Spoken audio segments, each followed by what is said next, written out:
selling nightmares like they're made of gold. Says the sky is burning, says we lost our way, but the mailman's laughing down my street today. So which world am I, in the screen or the pavement? My heart's caught spinning between outrage and amazement. WTF, tell me which world I'm in, 'cause the headlines say it's over, but I hear kids still singing. WTF, is this chaos or a glitch when the talking heads cry doomsday, but my neighbors plant a garden in the ditch? WTF. Sirens in the graphic ticker screaming red, but across my thin apartment wall, someone just got wed. They're arguing over playlists, not the end of days. Mom's tying tiny laces for the first time off the stage. I'm scrolling for the monsters. They promised me a 10, Check. but it's traffic, dogs, and joggers out my window once again. WTF, tell me which world I'm in, 'cause the headlines say it's over,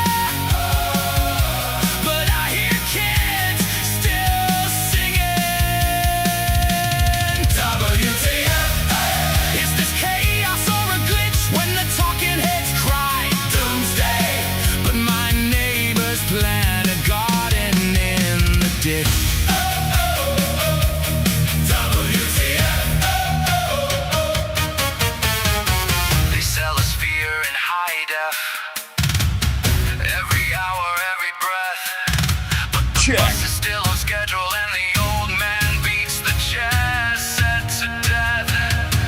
So am I blind, or are they paid to paint the world in darker shades? 'Cause out my door it's cracked and flawed, but it's breathing, bleeding, beating.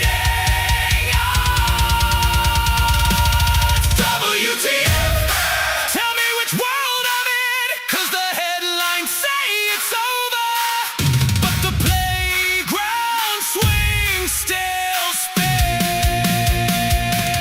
WTF, is it terror or a trick when a stranger holds the door for me, while the crawl screams panic, All right. panic, panic. Getting ready to go.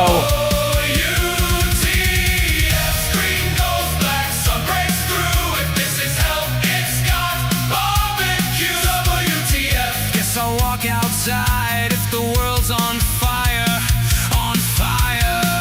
It still lets people smile in the smoke and survive. WTF.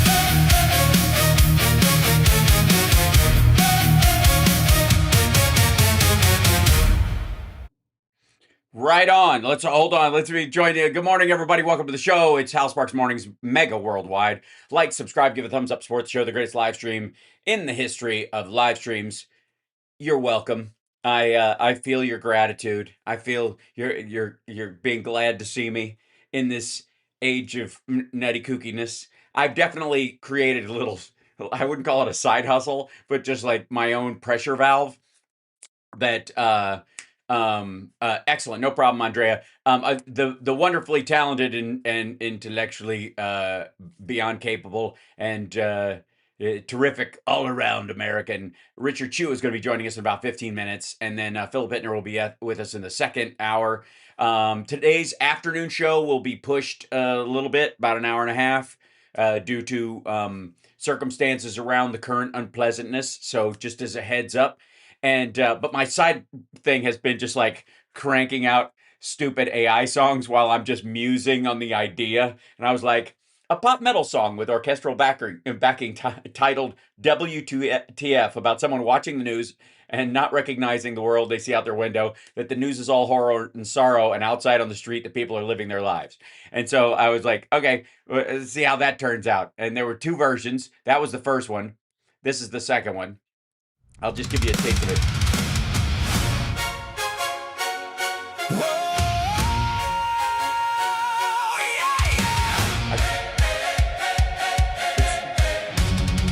The singer they use sounds kind of like Jared Leto a little bit. There's a little bit of Leto in that. And then there is why is Instagram not up and running? Oh, there we go. Hold on. There it was not its switch was not thrown. I beg your pardon. Hi Instagram, welcome to the show. So I'm just saying a little bit. There's a little bit of that 30 seconds to Marsy kind of stuff because yeah. Blue light on my face, coffee gone cold.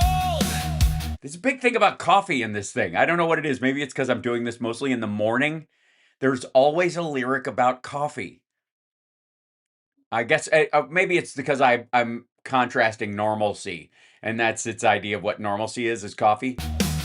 Ink is selling nightmares like they're made of gold. Okay, so ink is selling nightmares like they're made of gold. I guess I'm reading the morning paper. It's very poetic. Says the sky is burning. Says we lost our way. I feel like I should be working out to this. Like you should cut to me just going. Old man's laughing down my street today. So which world am I in? The screen or the pavement? My heart's caught spinning between outrage and That's right. WTF. Right. So anyway, so that yeah, it's a little stupid, but that's the that's the whole point. Yes, it's like an '80s workout montage, which I might have to do. I think I might do that. That'd be a hilarious. I'm just gonna, just gonna make a workout video of myself just.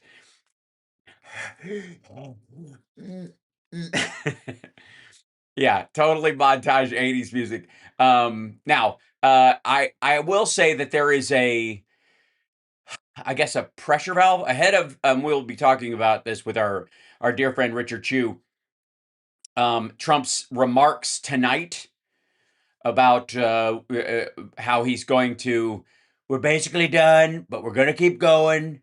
And maybe we'll be out, but who could say? And why would I tell you, assholes? You're just the American people, right? That I'm guessing it's somewhere around then. And if he just pulls the plug quickly, without reopening the strait, I guess he's assuming that the Iranians want oil back to the market. Like lift the sanctions on the Iranians and open the strait, or they'll just open the strait anyways. That might be their, I guess, way to polish this turd. I mean, it's anybody's guess because again, there's this weird assumption that there is a plan, which I don't buy, and B, the idea that it just because something is stupid doesn't mean it's not the plan. I've been trying to explain this to people for the drink 6 raw eggs.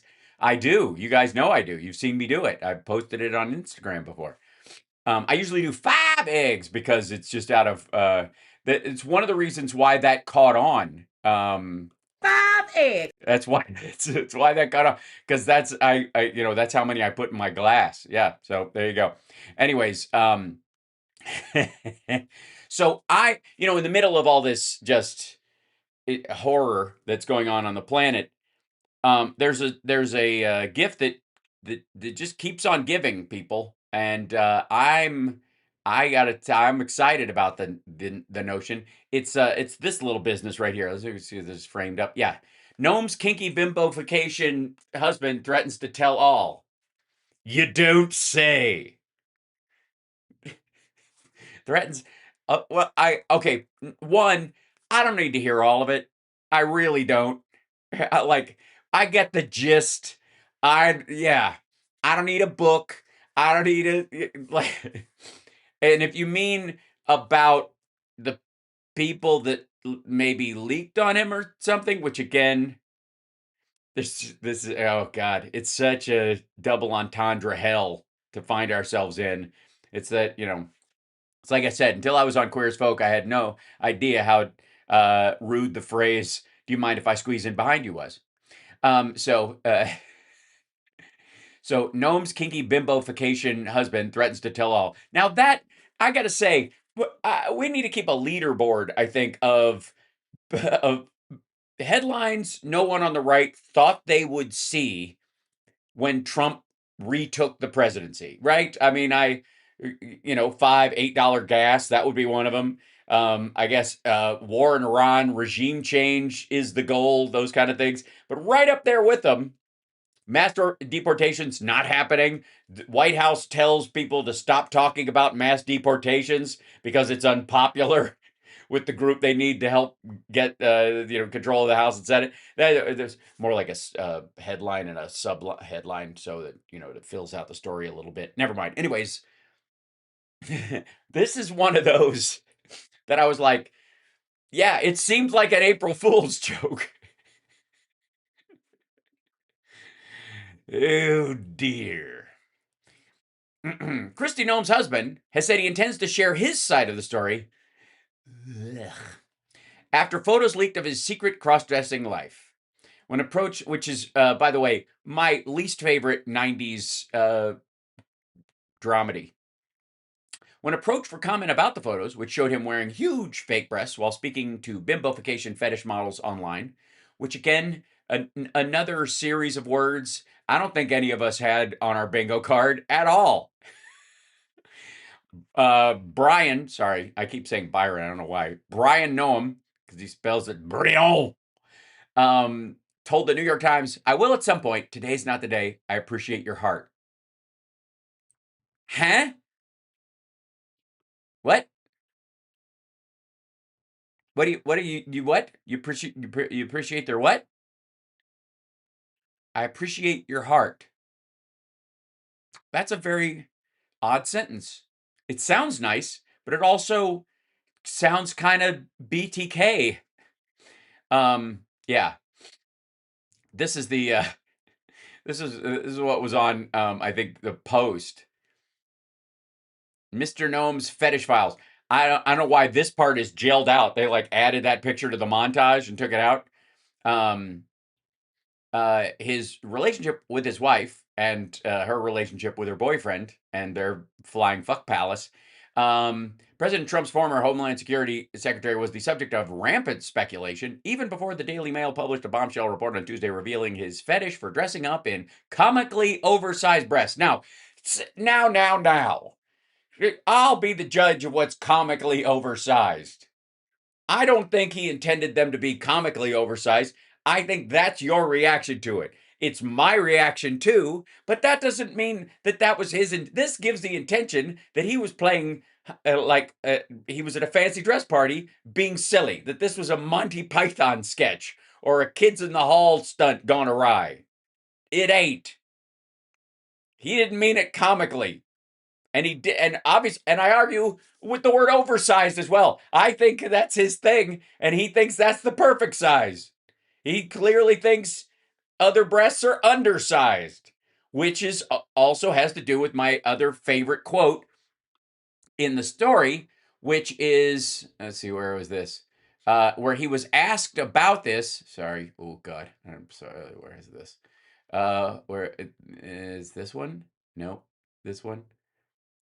Um, yeah, my favorite part of the entire story was that he did not deny that the pictures were him and that he was talking online with comically cockeyed breasted barbification ladies. He didn't deny that at all. Just the part where he shit talked his wife.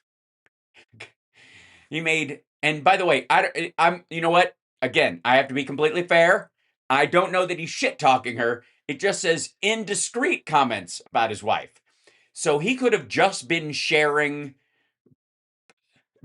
technically true body part descriptions of his, you know, his his wife's lady bits, and it was just indiscreet to even bring them up to strangers. I think that qualifies. But he denies that part of it, which they've got the emails, so I don't know why. But that is seriously my favorite part of this is that, like, I deny the second part of that. The whole thing with, obviously, that's that I'm in. Yeah, you got me. Like, but the second part, I didn't say that. Whatever, unless you have it in print, in which case I'll work that out later. So anyway, she's been having an affair with Corey Lewandowski for a long time, and they on the taxpayers' dime retrofitted a fuck palace bedroom in one of the DHS planes. Which, again, this ranks right up there with Cash Patel going to see his Tennessee Beard, using the FBI plane and going to UFC matches with his Vegas boyfriend, and all the while gay hating.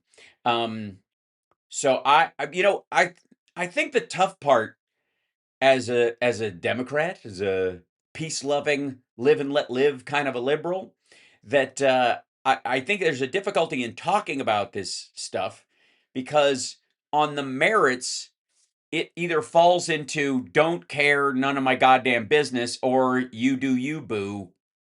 As long as you're with a consenting adult, I give a shit, right? Do what you're going to do.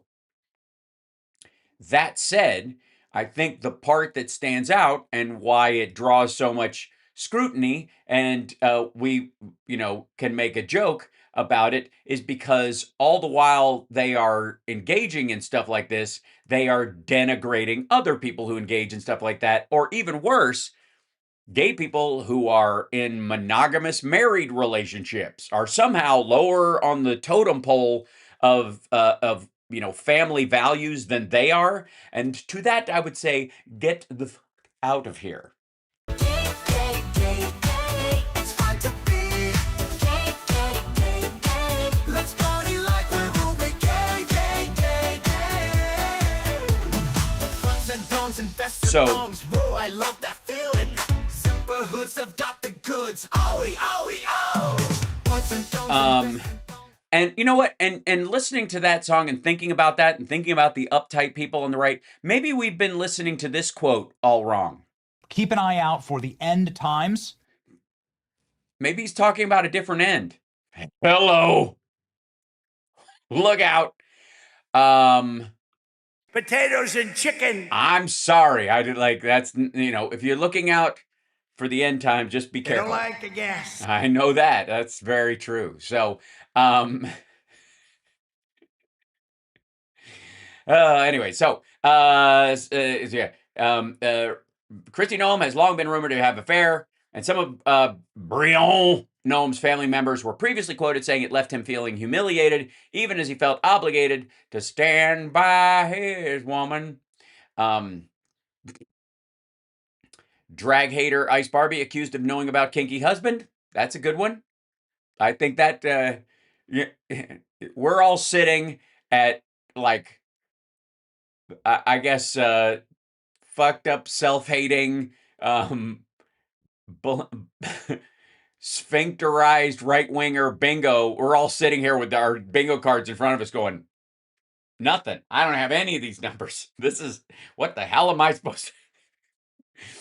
After the shocking photos surfaced this week, Brion admitted to taking part in the bimbocation by posing as a woman with large breasts. Again, relative term, but sure. As well as having explicit conversations with other women. That's pretty generic. Noam dubbed Ice Barbie for her love of playing dress up in uniform roles, has claimed she was blindsided by the photos of her husband. How dare he muscle in on her territory? The family was blindsided by this, and they asked for privacy and prayers at this time. I'm sorry, that is not going to happen. I honestly, oh, by the way, hold on. Where's this one? Damn it, move back. There was a story about a Kentucky hospital where they were about to take organs out of a dude, and he started thrashing. And they're like, because they thought he was, as an organ donor, thought he was dead. Good stuff. I guess they had finished pulling the leeches off of him and were just consigned that the ethers had taken his spirit. So, anyways, the family's blindsided and they asked for, if they only knew what we both want to do. We got our time together. You were lace, I were leather. If they only knew. Sorry, okay. Time spoke to several people in Noem's community in South Dakota about their reaction. Goddamn, please tell me they went door to door. I don't want phone calls. Hi, we'd like to talk. Shump. Must be AI, cattle rancher named Kevin Roosin suggested. I grew up playing ball with Brown. I've never known him to be part of stuff like that. I don't believe that at all. Well, he's already admitted to it, Kevin. So, everybody cut foot loose, I guess. They've been married since 92 and they got 3 kids together, and boy, are they having a rough week at school. It's astounding that somebody whose spouse is at that level has that kind of bad judgment. Jack Barsky, a former Soviet spy turned U.S. counterintelligence asset, who ended up I guess his wife was doing the same thing, dressing up, wearing a mustache, and going to the fancy dress. And there's speculation that Noem and Lewandowski was dubbed the worst kept secret in D.C. Even Trump talked about Larry is checking out her ass while she's talking. Yeah, and going, yeah, they're great at keeping secrets. God, chat room. I gotta say, like, it just gives us such a nice, warm feeling. Can I also, before Richard Chu shows up, can I, because we're going to be a little bit late this afternoon, I need to show you something from our buddies over at PDB, at Peanut Butter Dickheads show. This morning started off very well. Not, in many ways, I know you're going as well as, say, Glenn Beck's show or whatever. Maybe not. Hard to say. Let's go back here and then ding, ding, ding, ding. There we go. Blah, blah, blah, blah, blah. Properly, Vinny, because we missed. I got a lot of complaints. It doesn't take long. They lead into this and then they do their little ad thing and then they start. Let me see if I can find because it got incendiary real quick. Where as soon as Vinny comes in, yeah, here it is. I think this is it. How much information does this guy retain from what I teach? So you teach something, this guy retains 10%, that guy retains 20%, this guy retains 30%. Then the next thing is, okay, so he's winning on retaining information. He's smarter than you, let's just say, hypothetically, right? Okay. Now the next part is what? What's after retention? Implementation. Get on with it. This is his whole, he runs this kind of... In Florida, I'm red. I know you were hot. Even what's his name was in there. Jaden was in there. People are like, he's on cocaine. I read the comments because I want to know. Okay. All right. Richard's with us. I'm so happy to have him on the show this morning. Host of Chu's Views on WCPT and one of the most powerful and valid Substacks in existence. I'm going to frame you up there, my friend, so that we can all see your wonderful face. I was just about to show... I'll bring you in right now. We're gonna have to put a pin in that chat room for later because welcome, Richard Chu. Thank you for joining me this morning, sir. Hey, man. I was just looking at the Christy Noem, Brion Noem story, and then as this kind of was not on any of our bingo card.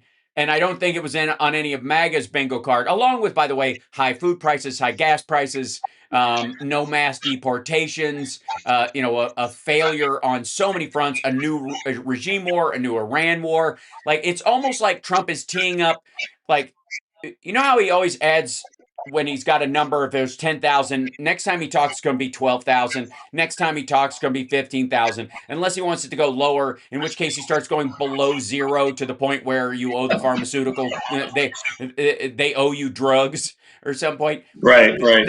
There's a similar, there almost is this thing he got tired of promises made, promises kept. I don't have to promise these assholes anything. And so he just decided to start breaking them. It's not interesting. Yeah. Anybody can keep their promises in his mind. That's what politicians always try to do. But if I'm going to be a mad dog, if I'm going to be different than other politicians, I got to break my promises right to their face. There's two things that I look at. And hey, Hal, it's good to see you. It's good to hang with you this morning. There's two things. One, what you just said, yeah, he's got to break. He's got to make it crazy. I think there's part of there's something in his DNA or his makeup, maybe is a better word to use, Sure. that he feels like the No more pun intended. crazy. Yeah, exactly. The more crazy I can be, the more off the rails I can be. It kind of gives me some street cred, more street cred that I don't have to give a darn. And the more I do that, the more people are going to like me because they like the fact that I can say I don't give a darn. I Right. think that you're right, that there is a part of him that's part of how he's built. And I think that I use this with no disrespect. I think that some of it is the psychological part that sometimes some of us will lean into, Uh-huh. but not enough. And that's this.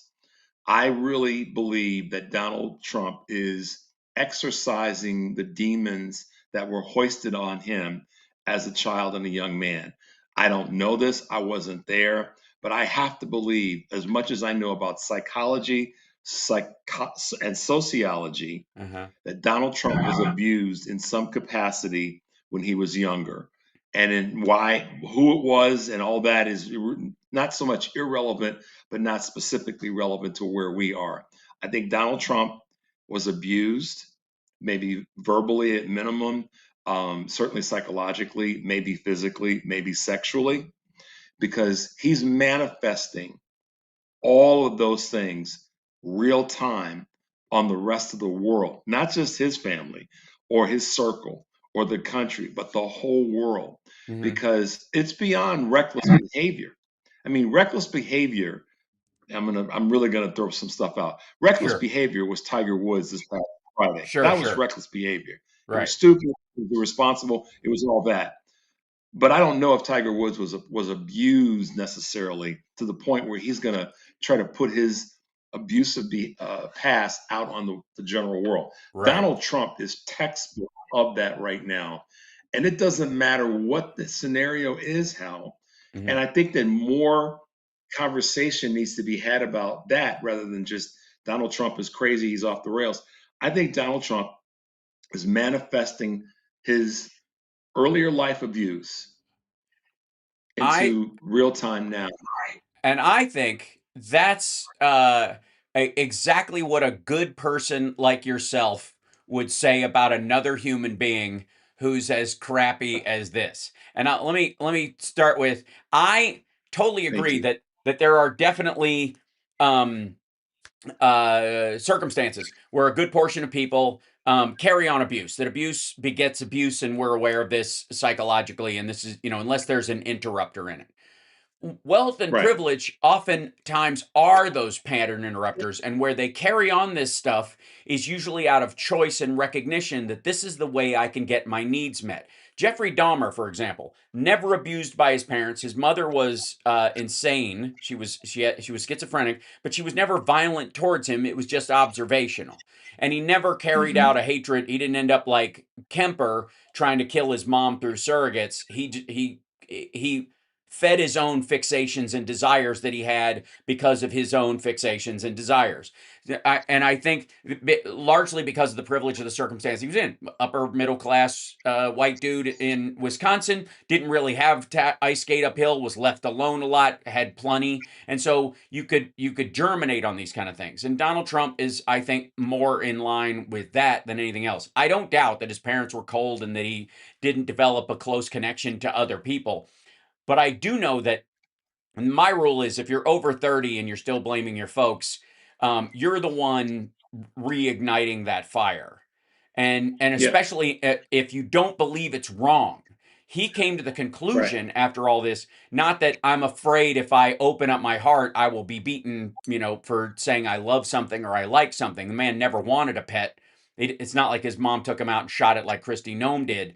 He didn't experience those kind of things. And insofar as the sexual abuse thing, I think we have no evidence of that, and I think it's interesting that you bring it up, because I think it is the key most pathological thing that explains this kind of behavior when it does come out. And it's hard to know if Well, that, how yeah, here's that the thing did we happen. have to be Right. what we have to add to what we both are saying. Right. The big part is that we don't know, but what Right. we do know is current behavior has a thread back to something.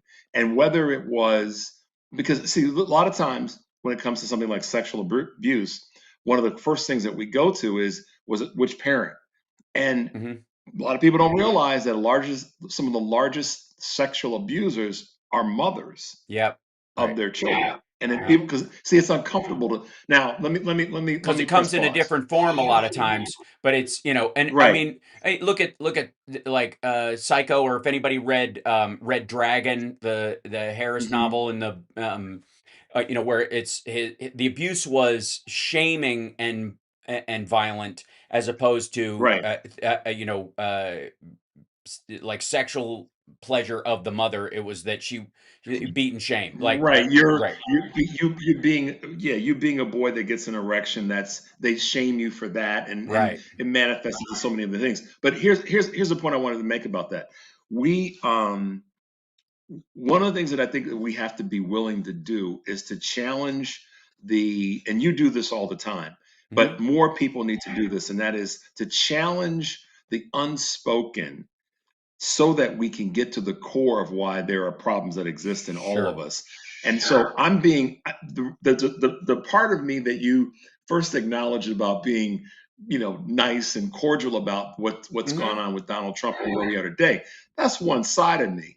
The Hmm. other side of me is, we need to grind these MFers into the political dustbin, Right. all of them, period, no mercy. There's a side of me that sits right, just like the old comedian, you remember this, the comedian Robin Harris used to talk about, don't get it twisted, because there's an ass whooping in the trunk of my car just waiting to get out. Right. And I'm paraphrasing, but you know what I'm talking about. Yeah. And so that's where I sit right now, and I know you do too. I said this to so many people, proverbially, you drive, I'll do the wet work. Because right Hmm. now, that's what needs to happen. All the things that caused Donald to be the way that he is, and all the other Republican, sycophants to be the way that they are, it is what it is. But Right. what needs to happen is, and I'm just going to say this, there needs to be a political ass whooping levied on these MFers hard and Right. fast, Right. because they are, no matter what got them to your point, no matter what got them here to act like they're acting right now, it's unexcusable and it's Hmm. unacceptable, and we need to grind their Right. behinds into the I political well, dustbin. I think that, you know, the lesson, and I think it's fairly clear in how Democrats want to affect the lives of children, for example, making sure that they have a good education, if you know, psychological counseling after some violent thing happens at school, or those kind of things, like all the things that we put in place, even just you know, normalcy and protection in the case of abuse, making sure that, you know, they got someplace to go, where, you know, if there's Hmm. no way to turn after school and that kind of stuff. That those kind of goals by Democrats is based on this idea that we know that's what happens. That one of the best Right. pattern interrupts you can do in this situation is to make sure that children going forward don't have to carry this burden with them the rest of their life, and they can see that there are off ramps if they choose it on their own when they're adults. Again, I like Donald Trump. I believe this is a man getting his needs met, and his needs are Yeah. based on an ego that will never be satisfied, either by, you know, because you can just as much have almost a hypnotic focus on some sort of goal, some desire, a trophy wife, you know, everything painted gold. You can get as much of that from abuse from a situation that, unless I have this certain level of, you know, I'll go back to poverty. I mean, I grew up in a poor place, and you know, I scrapped my ass off during the 90s, especially to make sure that I never have to go back to that circumstance. And, you know, I'm always, you know, working and developing stuff so I It's don't have to. always it's always It's sitting right always here for there, you. right? But you can just as much get that from you know, a line of benzos and Adderall while you're hanging around with Roy Cohn and a bunch of these other people, going, look how these Mm-mm. guys live, and wanting to enter that world with them, Right. feeling like an outsider because you know you are.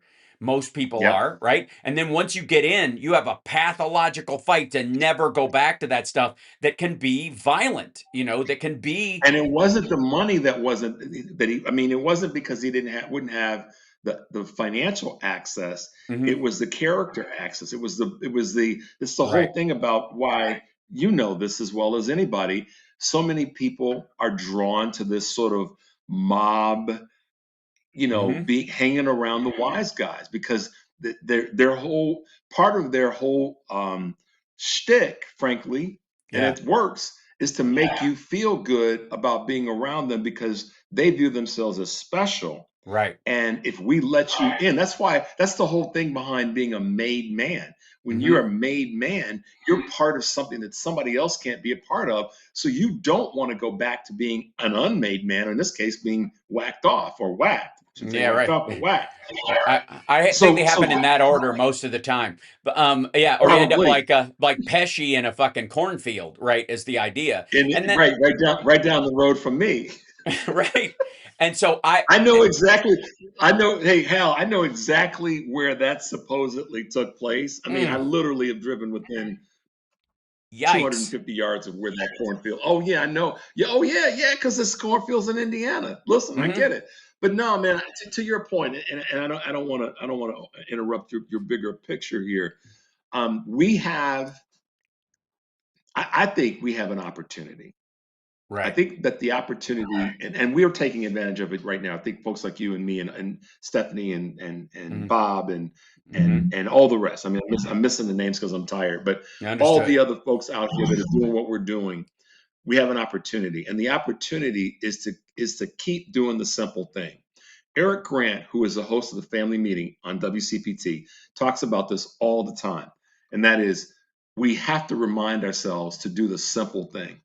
And right now, the simple thing is to keep talking about this unrelenting and unapologetically, Hmm. because there are people who are craving, just as Trump craves his drug Hmm. and his desire and need to do what he's doing and try to be fulfilled. To your point, Hal, there are people that are, quote, on our side, that are part of our conversation, our tent, that are craving this. And the evidence is in the number of politicians that I've interviewed over the last 90 days leading up to the midterms here in Illinois that have said to me, and I'm talking about people I've interviewed here in Illinois and all over the country, I've asked them the question, what is it that you feel that people need to be doing right now?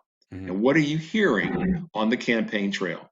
Hal, I'm telling you, damn near 10 times out of 10, people have said that they want us as politicians to respond, to listen and Hmm. to respond. Hmm. And so for me, what that means for folks like you and me and all the rest of us that are blessed to do this, it means that we have to keep giving those folks something to respond to. Hmm. And that is those are the messages that we present every day, every week, every month to keep people engaged. 89 million people don't not vote in a general election just because of the politicians. Hmm. It's also because of the rest of our voices that we need to keep doing what they're asking us to do, which is to give them something to respond to. Does that make sense? Yeah, absolutely. And I think one of the big takeaways from the Trump era that Democrats should take a page out of is the chest beating. Trump does it about stuff that he doesn't deserve to. He'll every executive Thank order or you. whatever, he beats his chest about it. But it's amazing to me. Look at the SNAP debate in the last shutdown. You had Josh Hawley and Tom Cotton, the twin Ichabod Cranes on the on the right in the Senate, right? Men that are more Adam's apple than Skull, who came out and were talking about if we don't have SNAP, there are people in my state that will go hungry and stuff. Well, yeah, and Democrats created that program. Democrats Hmm. maintained that program. You wouldn't even have it to worry about it being shut down if Republicans had had their way in the early 2000s when they tried to stop Right. it. So That's right. the Democrats need to, when we do these things, and when you've got somebody like Joe Biden with the lowest unemployment in 60 years, and the most precipitous drop Hmm. in inflation in the last, I guess, 75, or maybe all the way back to the Yeah, depression. almost 80. Yeah. Yeah. um, we need to beat our chest about that. There was a little bit of a fear, I think, because we are because diversity is our strength, and we recognize the lament of the poor and people who are not quite there yet and are still struggling, to kind of downplay these things so that they don't feel like we've forgotten them and moved on. Like, oh, we solved that. But there is a way to Right. talk about it in such a way and this is the power of incremental progress that I keep bringing up, that everything you do in your life that's worth a damn took you a little while to get there.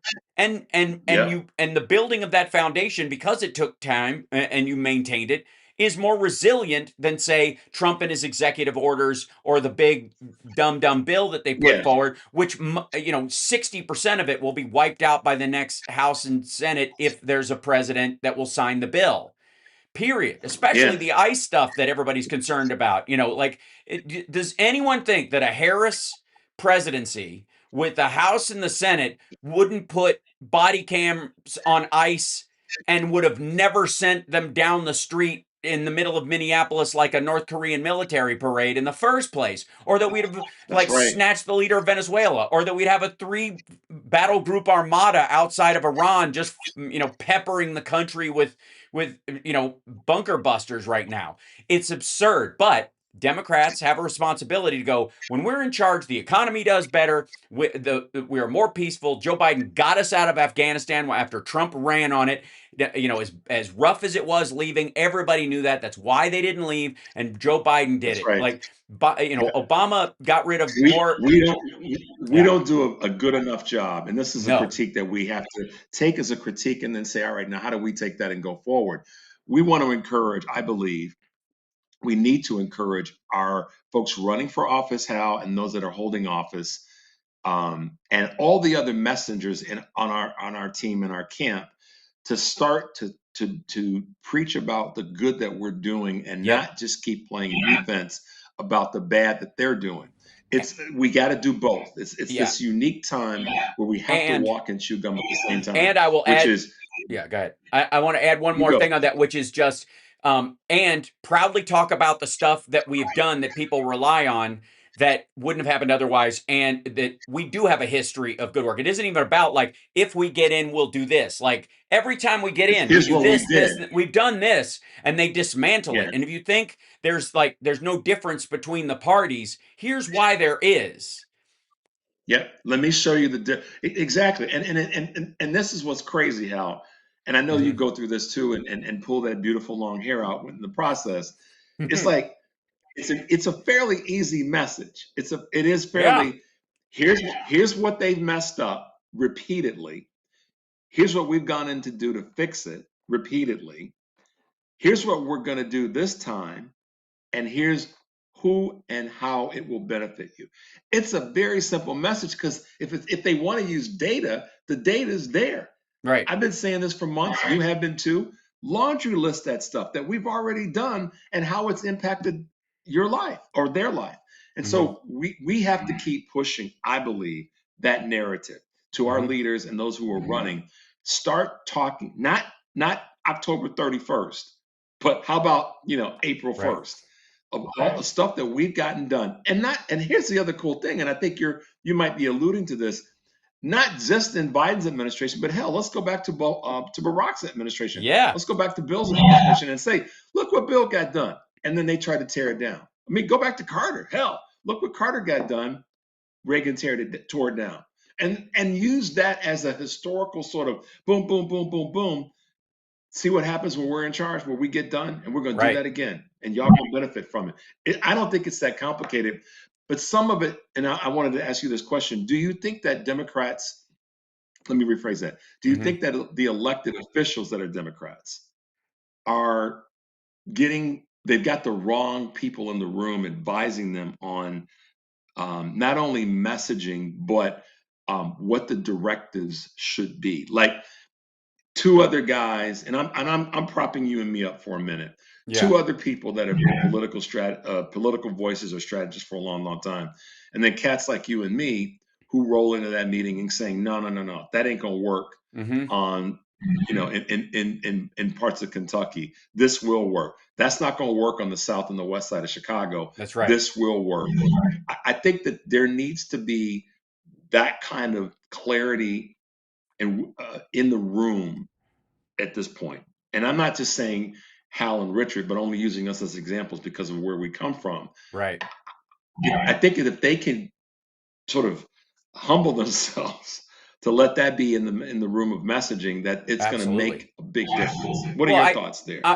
okay, you and I deal with like of the world of communication all the time, trying to take a relatively complex or an extremely complex idea, that and simplify it enough where people can grasp that there may be another way to look at something when people have just. There's a tendency when stuff gets blurry as far as details, where there's too many details to manage, that some people will just either write it off as what they've heard or they'll just glaze over. And so if it's important, one of the things you have to do as a communicator is go, okay, I understand why you feel that way about this particular thing, but let me show you how you're being misled in this circumstance. And you need to be aware that there are more versions or more realities here than you might be factoring in, so that your knee-jerk reaction might come from a good place. Your righteous indignation about something might come from a right place, but it's going to lead you down the wrong road. And there's a tendency, I Yeah. think, that we've seen with social mania, especially, which is what I'm calling it these days, where people, they'll listen to that voice, which very well may not even be real Americans a lot of times, as we found about Twitter and the bots that are on there. When they started listing Hmm. where most of the big MAGA accounts were, they're run out of bot farms in Indonesia and all kinds of stuff like Yeah, that.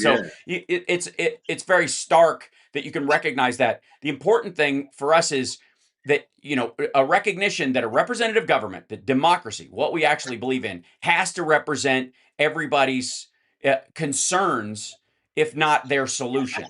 And I've said for a long right. time, there are no partisan issues, there are just partisan solutions. And most of the time, the reality is that there isn't a partisan solution. There is only one. Gravity is real, and there is only one available option to anybody. And if you get Republicans, libertarians, Democrats in the room and go, we literally have to solve this problem, they will all eventually come to the same conclusion that there's really only one way to deal with it.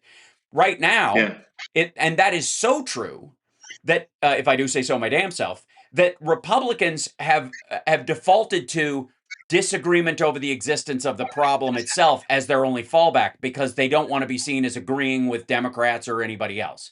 And that's a cult problem that they have, and that's driven by Donald Trump's vindictive nature, which may be true to what you were saying, based in abuse, based in sort of a dismissive household, but it's certainly based on how he has gotten ahead in the world, how he has jump-started his father's fortune a couple of times with sketchy money from gnarly people, because he can't And stand the he's never loss in status. here's the thing that I know, that we all know.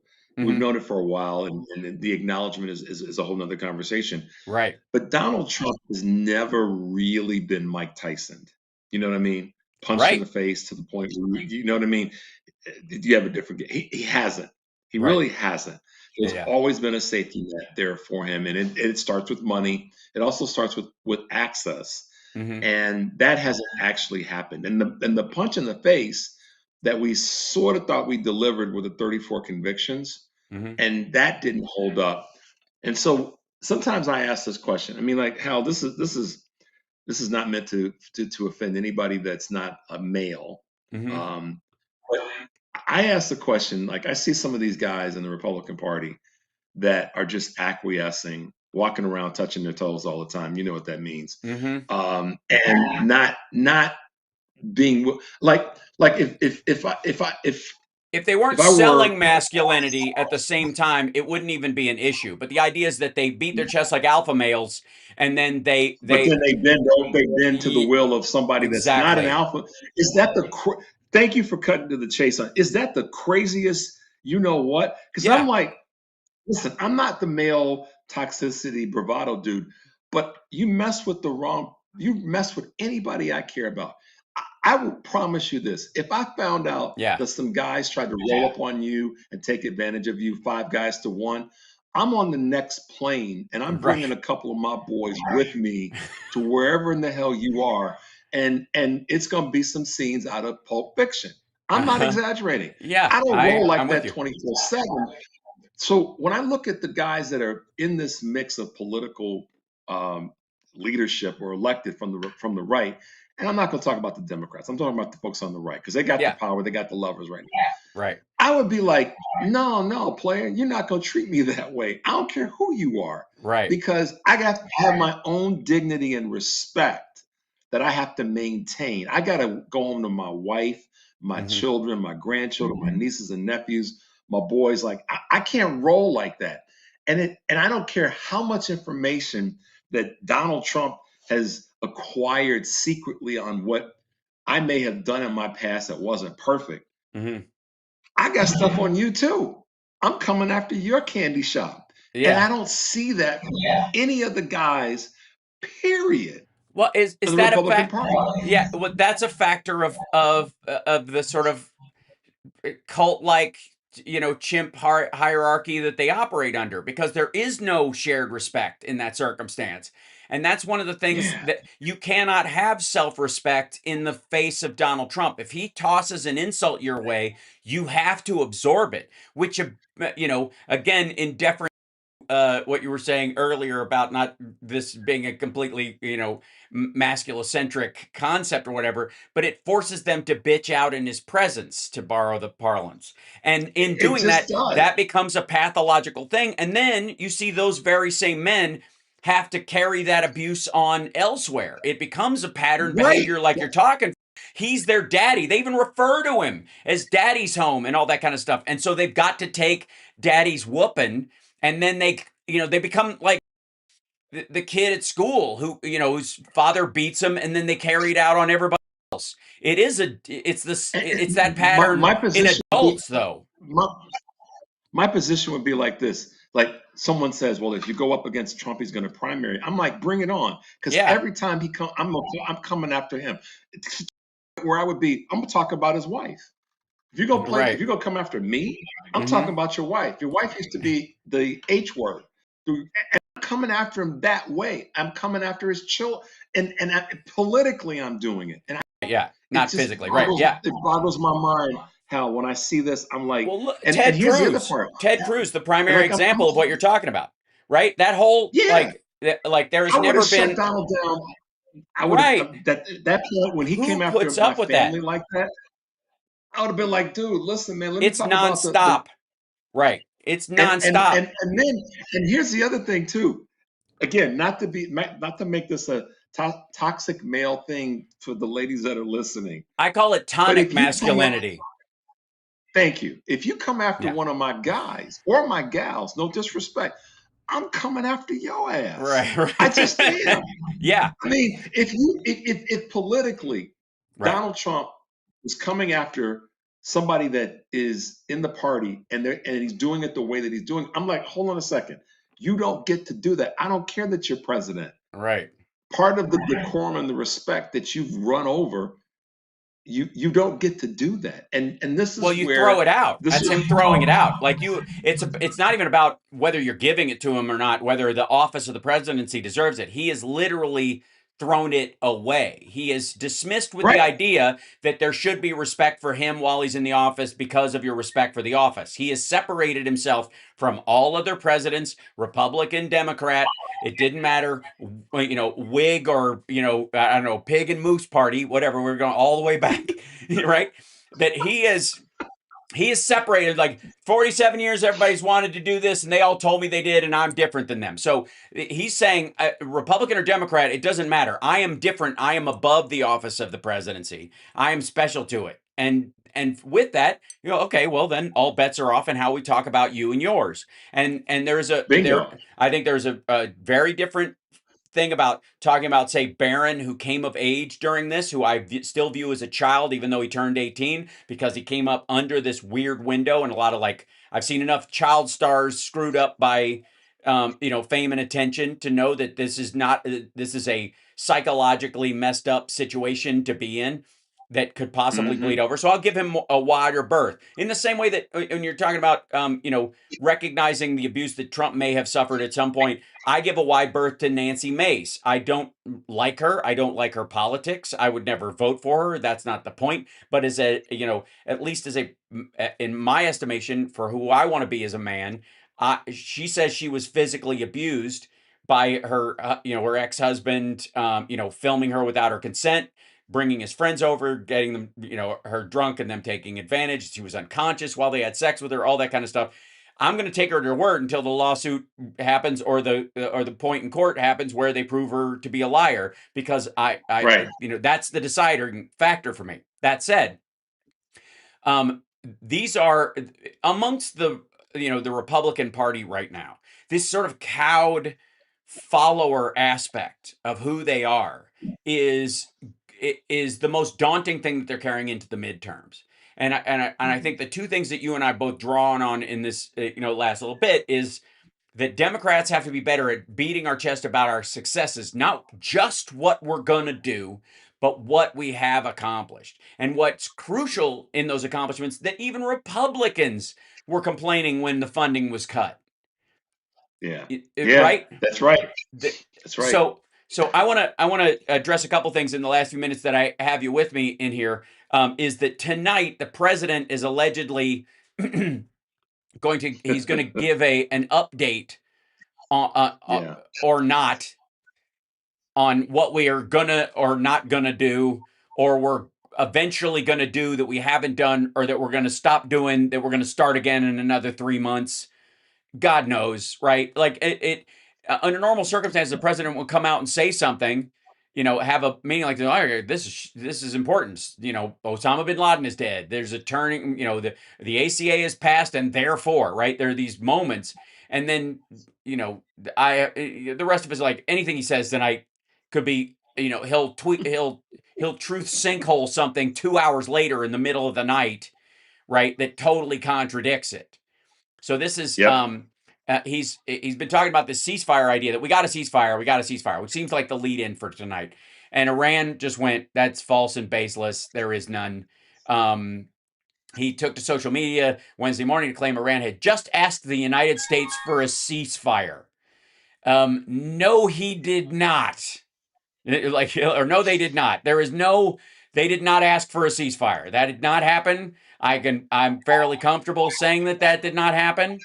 It is it's fairly obvious to everyone, paying attention in these, that he will say anything to try and, taco oil prices, I guess. And to deflect from this tragedy, this massive failure, he will do and say anything to buy himself some more time. He's like the person that just keeps going back to the payday loan place, and he doesn't gain any Right. room. And I'm not negging on payday loans. They're awful, but some people, that's what they've had to do. But Donald Trump is the epitome of that. He keeps going back to the well of BS and distraction and buying himself a little bit of time, Not that he knows where in the hell he's going, but if I go back to that payday loan place and I get a little bit more, I can survive another day. I'm going to go back and get some more, That's who he is. That's where he is. But then one day you show up and the place is closed because you borrowed all their money out and they ran dry. That well is running dry a bunch. And this is or the other side is Vito and Jesus and right, and come Bubba and meet you on the golf course, right? Because you chinched out on the bet that it said. But this is an opinion piece in Bloomberg. Trump's coalition may not survive 2028 because of two reasons, and these are the primary guys we're talking about, right? Mr. Magic. They can't carry a bucket of water down the street, yet alone run a political campaign. Right, and this, Mr. Super Riz, Lady Vance, who wears more eyeliner than I do when I'm playing with my band, and that's saying a lot. Because I like my eyes to be seen from the crowd. And then Marco Rubio, which in all reality, if Marco Rubio was a Democrat who sided with ours, there's a very strong chance he, as a human being with his background, could run for president on the Democratic side. I mean, different politics, but you know what I'm saying. As a Cuban American, and as the son of immigrant parents, he could absolutely run on our side. The idea that MAGA is going to vote for a guy whose Spanish is better than his English, that's how they talk about him, Hmm. No matter how, never mind the fact he's paler than I am, right? You saw him. If you saw the four of us walking down the street, there's only two that there would be any question like, are they what's their ethnicity? Yours Right, and mine. Because right. they look at your hair and go, he might have a little bit of this, a little bit of that Yeah, in him. yeah, He's kind of a mutt, and the mutts are good. And then the black dude, we know what he's all about. But these two guys, yeah. most folks, I'm telling you, man, they would go, those are two white dudes. Yep, exactly. And that's one of the reasons why Marco Rubio has sort of risen up in Florida politics, I would argue, is because it's, there's a colorism benefit, I suppose, in that Yep. wing of stuff. You know what's up. Look at South American You know what's up, politics, man. Anybody who thinks it's just here is missing out. But man. the idea that the maggots are going to vote for Marco Rubio or anybody just say President Rubio and listen to them cringe. The Tucker Carlsons, Nick Fuentes, it probably catches more hell if his last name was Carlson.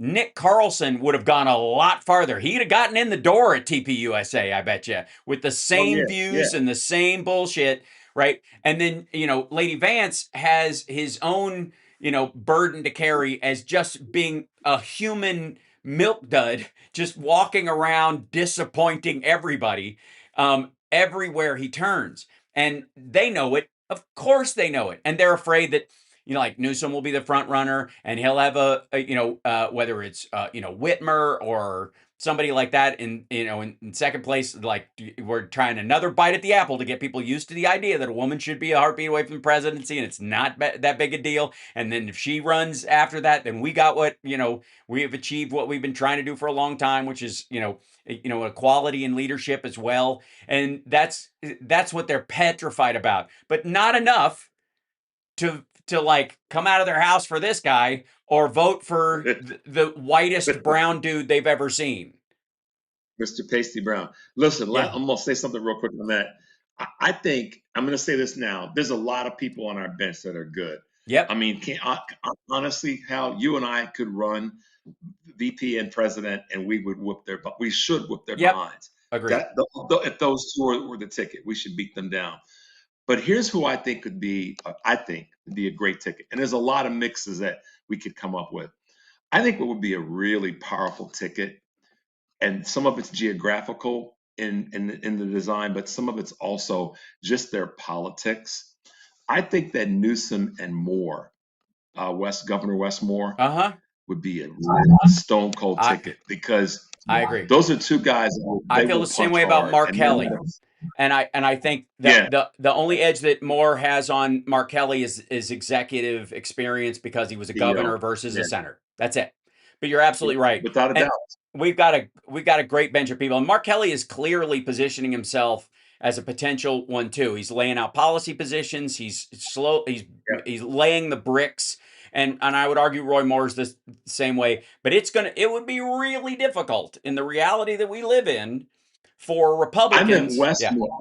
Yeah. Westmore. Beg your pardon. Okay, I thought you were talking about Roy Moore. Yeah. But yeah, I like Westmore as well. Westmore. Yeah. I'm talking about Westmore as a governor in Maryland. Yes, absolutely. Yeah, sorry, we have two Moores. That's right. That's right. We got two Moores. Yeah, right. But that's how deep our bench is. So how about a more ticket? Right. Square. And their fight song is more. How do you like it? How do you just saying? It writes itself. Wow. I'm just saying.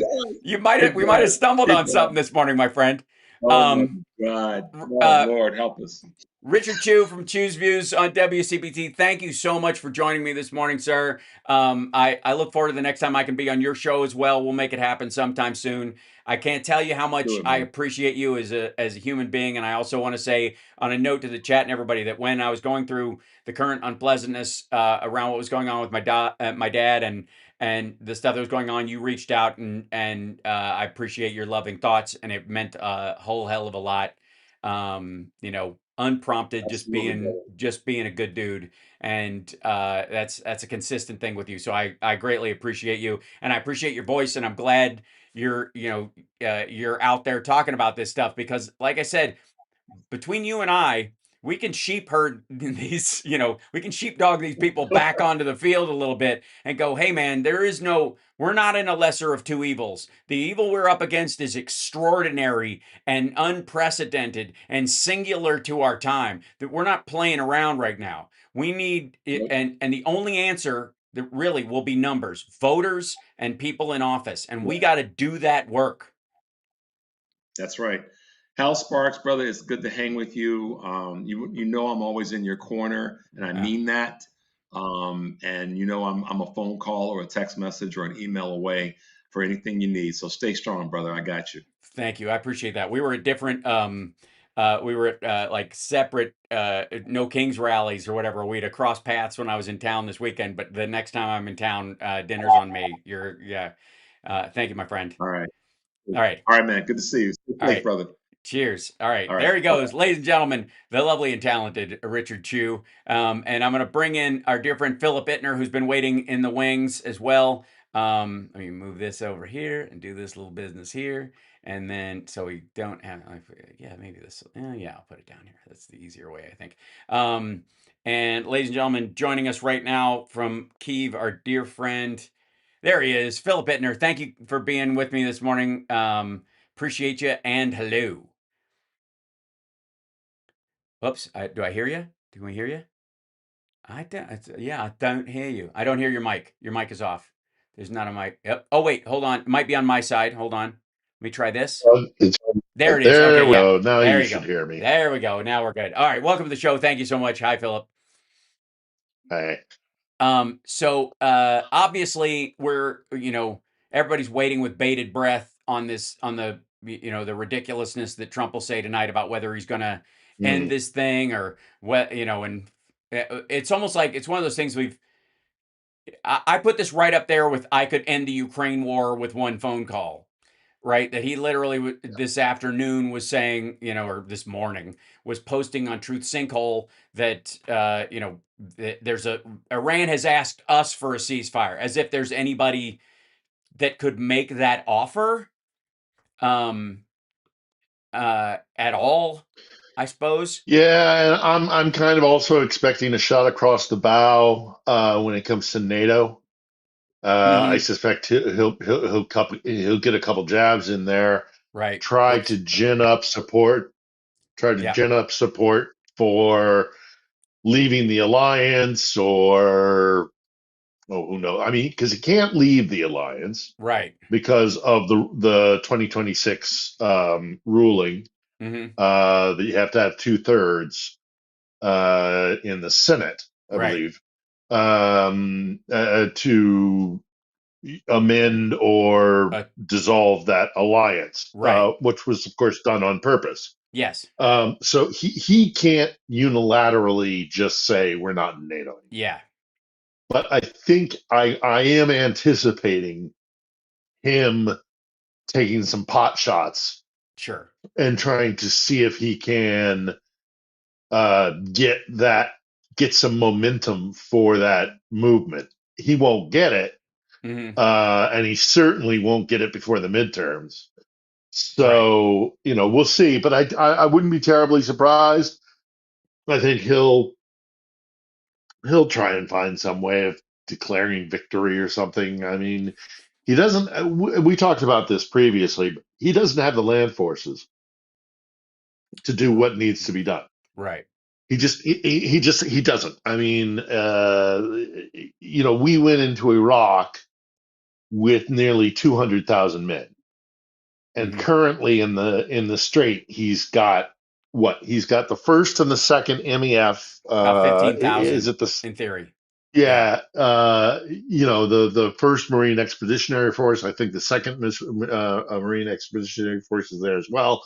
He's got a brigade from the 82nd in there, right? And that's not nearly enough to do anything of severe consequence.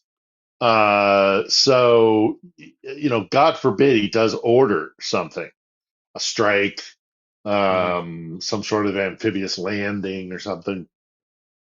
If he says it publicly, I don't know how the military's high command is going to respond to that. flag officers, the Pentagon. Right. I don't think it flies because all you're doing is sending people to die. Mhm. I mean, it's just not possible with the forces that we have arrayed, the land forces that we have arrayed in the Gulf. So, if he got up there and said, if he got up and said, "I'm ordering a strike on, the Iranian shoreline so that we can control artillery and drone fire," I think the Pentagon says no. I think that and also I think I don't think he's well. I don't know if he's crazy enough to do it. I mean, he might be demented enough to do it. Yeah. Hegseth should know better. I don't know that Um, I don't know that he does, because especially, I don't like, either. I don't I gotta either. say, I mean, Hegseth's an idiot.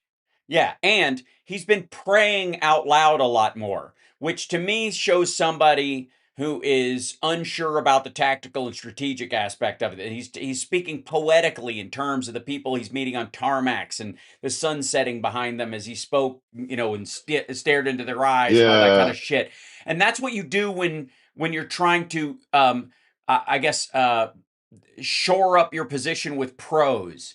You know what I mean? It's like when a politician in a certain circumstance, instead of going, "We're going to do this, we're going to cut this, we're going to fix this, and we've done it, and I've already done this, this, this, and this." Instead of, they go, "I met a woman in a diner in Iowa who was, working very hard, two, kids. She's got 3 jobs. It's uniquely American." Where they start telling a story to try and pull on your heartstrings or get you emotionally right. involved in the soldiers that are over there, instead of questioning the mission, because he doesn't have an answer, either one that he can give, because strategically he knows the president is going to send troops in and this isn't going to be over, or if he specifically knows that they're going to, that there is no plan, or that just because something's stupid doesn't mean it's not the plan, which is what I've been saying about this Iran situation the entire time.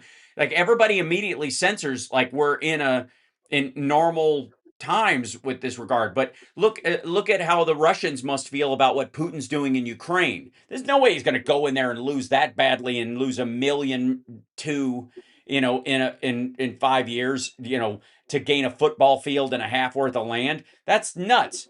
Just because it's stupid doesn't mean it's the plan. It's not the plan. That's what this Sure. is. And I, like, Yeah. every time somebody, like, the biggest defense I see everywhere is on CNN and other places, saying, "Well, the president, there aren't enough troops to take it." That doesn't mean he won't try. He's so fucking chuffed about Venezuela that he might think he can pull it off with a couple of strike groups. Bibi Netanyahu might also be telling him, like, "Look, you send in 15,000, we'll send in 30, and after the whooping they've just taken, there won't be anybody there to fight back." Right? They might be high on their own supply right now. Yeah. No, absolutely. I mean, again, I still wonder whether or not uh, military command and the Pentagon would follow through with it because they know better than anybody else that this is catastrophic. Right. And also the other thing about it is we haven't seen the Iranian drone forces yet. We haven't seen them yet. Right, Not right. yet. Yeah. They've got a lot more. They've got a lot more, and they are keeping their powder dry. And when we are faced with the capacity of what drone warfare looks like in the 21st century, it's going to be a serious shock to the system. Right. And sadly, a lot of Marines, sailors, and soldiers, airmen are going to die. Yeah. Um, uh, we in the West are not fully geared up for the significant change that has happened in modern warfare. I mean, you even had the head of Rheinmetall. I couldn't believe this today. Apparently, the head of the German national kind of arms developer producer Right. Rheinmetall, compared Ukrainians making drones to housewives making Legos, putting together Legos.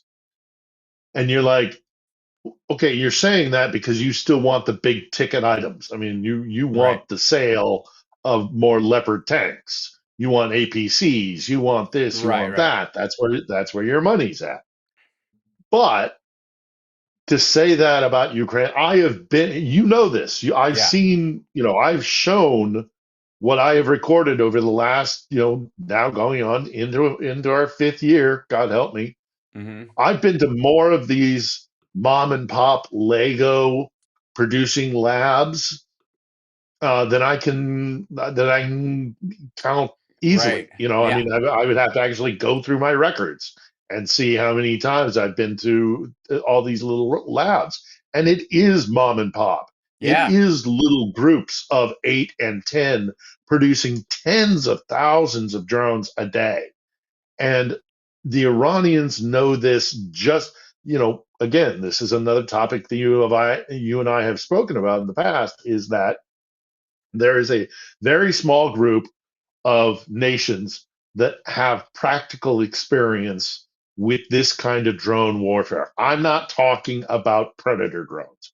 I'm Yeah. not talking about, Reapers. the Right. Reapers and things that's not, yeah, there's a role for those, sure. Yeah, but mass produced, $2,000, $20,000, bomber drones, FPV drones, swarm drones. We're not ready. If the head of Rheinmetall, and again, his motivation might have been financial and not actually trying to kind of like make a point about the changing nature of war, which is still a pretty shitty thing to do. But nevertheless, that might have been his motivation. But I've seen it.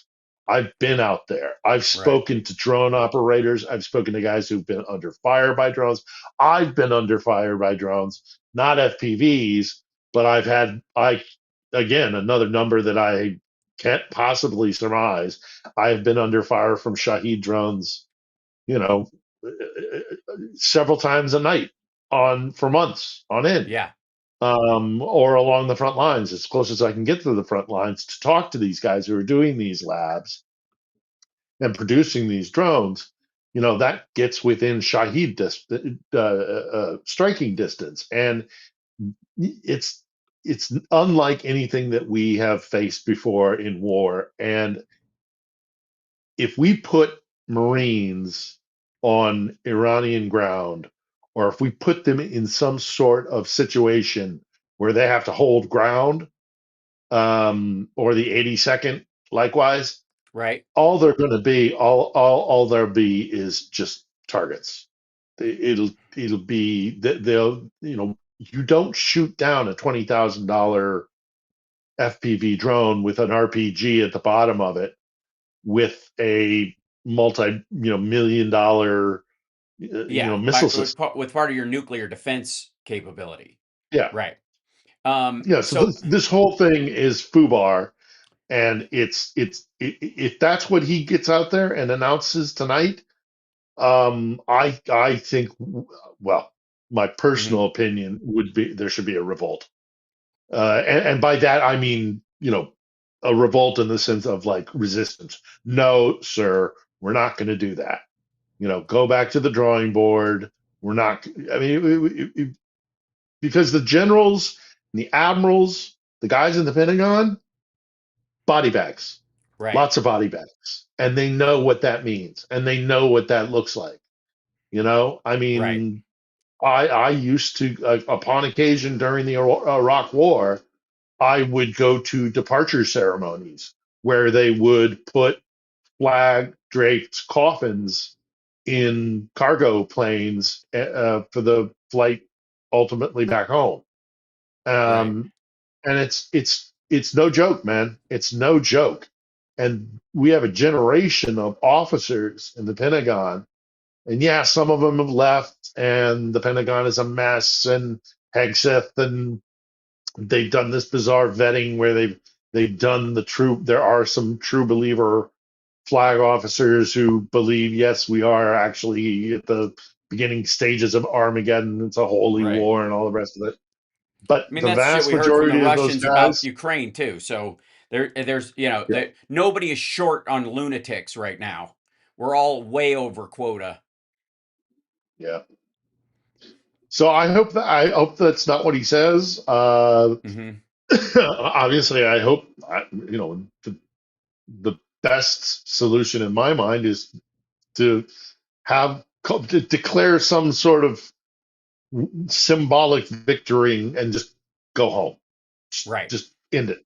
Just that's the best of all bad options. I don't, Yeah, so but I we'll see. again, I don't know. I don't think you can. And I'll tell you why, because I don't think you can in talking either. about this and and ripping off this fucking band-aid is that there is no you're not putting the fucking the rubber snake back into the fucking Pringles can, to borrow I guess a um whatever a April Fool's joke reference today. Like you can't undo this. You can't go, okay, we're No. like timeout, We're quit. taking our ball and going home. Right, yeah. That does not happen. That is not, No. yeah. I honestly Well, don't. and the circumstances on the ground change, and they change forever. Mhm, Well, not forever. They change. This isn't a short-term change. This will be a medium to a long-term change mhm, in how forces are deployed, the posture of all armed forces in the region, and at sea. right. This again, I started by saying, I'm afraid that this is also going to be a weapon he's going to try and use against our allies. Mhm, Um, which of course is exactly what Moscow wants. Thank God we do have that ruling, 2026 ruling, so he doesn't right. have the time to actually get us out of NATO. Um, and I think the NATO leadership, from what I understand, and I have not spoken to my contacts at NATO, and most of them have actually retired out, but Mhm, um, I used to, talk to these guys pretty regularly. They know. They know the deal, that it's like, okay, you guys have put a madman as your commander in chief, but this thing is not sustainable, and NATO will survive this. The U.S. will be part of NATO. mhm, This is not going to break the transatlantic alliance as much as no, Moscow would love it to. right. A lot of bruised feelings, a lot of anger, but it's not going to break NATO.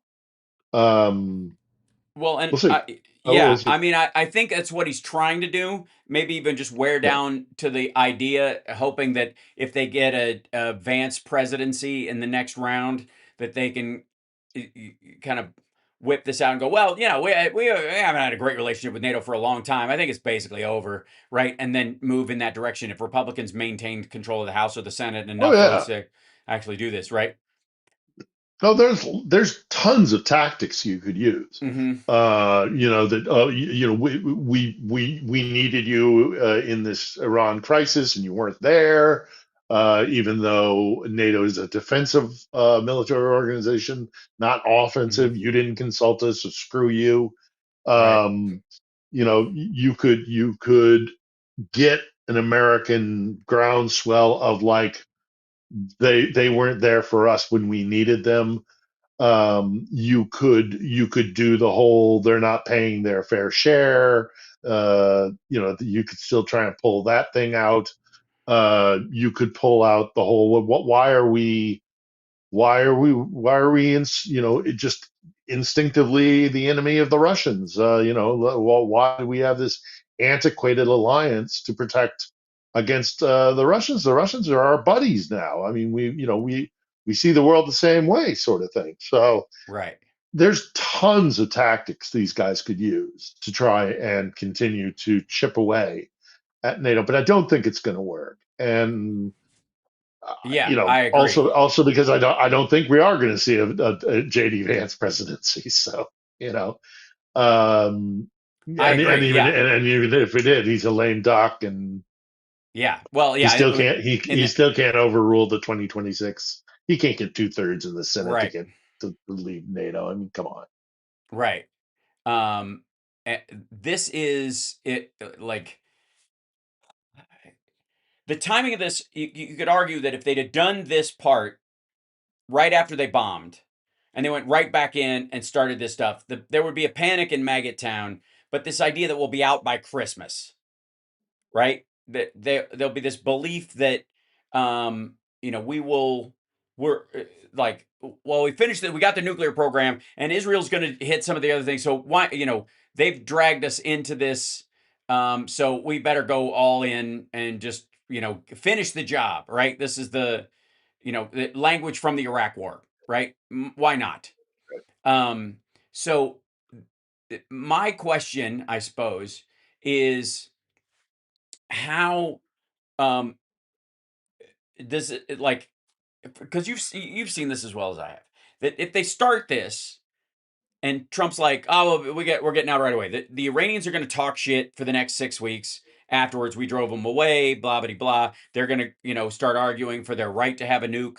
They're going to argue that they need to build up their military backing as fast as possible, because it'll, they're gonna come back. You guys, the Americans, the only reason they didn't attack us is because we didn't have the ability to nuke them or something like that. So they're gonna have to start that program anew. Or even if they don't outwardly say, sorry, we gotta have a nuke or we're gonna die, they go, we're not trying even to have a nuke. The idea that Trump believes it, or the ones that think we didn't knock it off, will take like any threat from them as reasoning for going back in. So Yeah.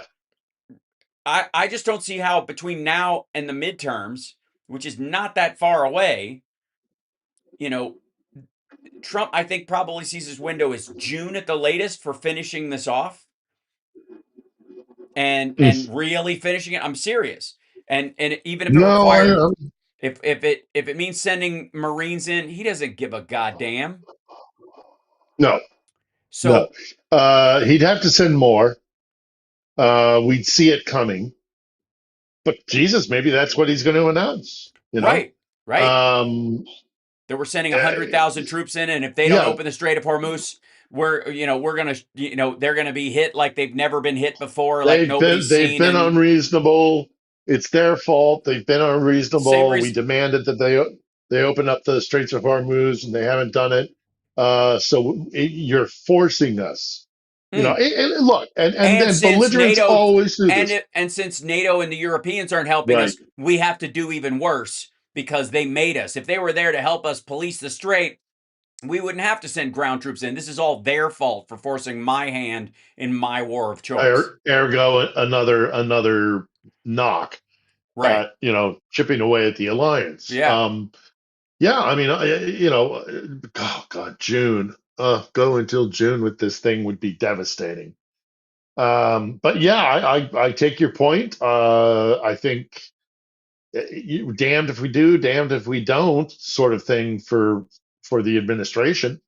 Uh, you know, uh, I'm dead serious though. If he there's let's just just no good. Yeah, I know it's stupid, but like I said, just because it's stupid doesn't mean it's not the Oh plan. yeah, Let's game this oh out. yeah, That if he absolutely. he runs this till June, we have troops on the ground, and we may even lose some people, but we don't lose everybody, and we don't lose a ship. Let's say this is what they're counting on, and they're out by June. He can crow that I did the thing that nobody has the guts to do from June till the election, and everybody gets to say like I didn't like it, and he stopped, and I told him we can't do full on regime change, and we stopped short of that. They've got some kind of a government there, but it's up to the people now, and the Strait of Hormuz is open, and we bombed the living shit out of them, and we bombed them back to the Bronze Age or whatever he wants to claim. It doesn't even have to be true. We could start this shit up in December again, Mm. but if we hit them for another month, even they can play this idea like we solved it. He did the thing 47 years and nobody had the guts to do it. And the neocons weren't, they might be wrong about forever wars. They're right about this, right? I can hear them trying to write this out. The problem is it has to be successful and you can't have any blowback between now and the election. You can't have any, secondary strikes, right? But you will. Yeah, You will. It's an definitely. inevitability. They will pull an Operation Spiderweb, and it'll shock the hell out Right. of the American people. It's also, look, it's there's another similarity between what Putin did here in Ukraine Hmm. and what Trump could potentially be doing in the Gulf, and that is, you made us do it. You made us hit you. You made us. Yeah. You put us into a position where we had no choice but to take military action against you because of X, Hmm. Y, Z. I mean, you took over our embassy in 1979. We've never forgiven you. Hmm. So we can't let you be a sovereign state. With a Right. stable military, or God forbid, a nuke. I mean, it's not my fault. It's not my fault. I had to Hmm. do it. I had to do it. That's Putin's thinking.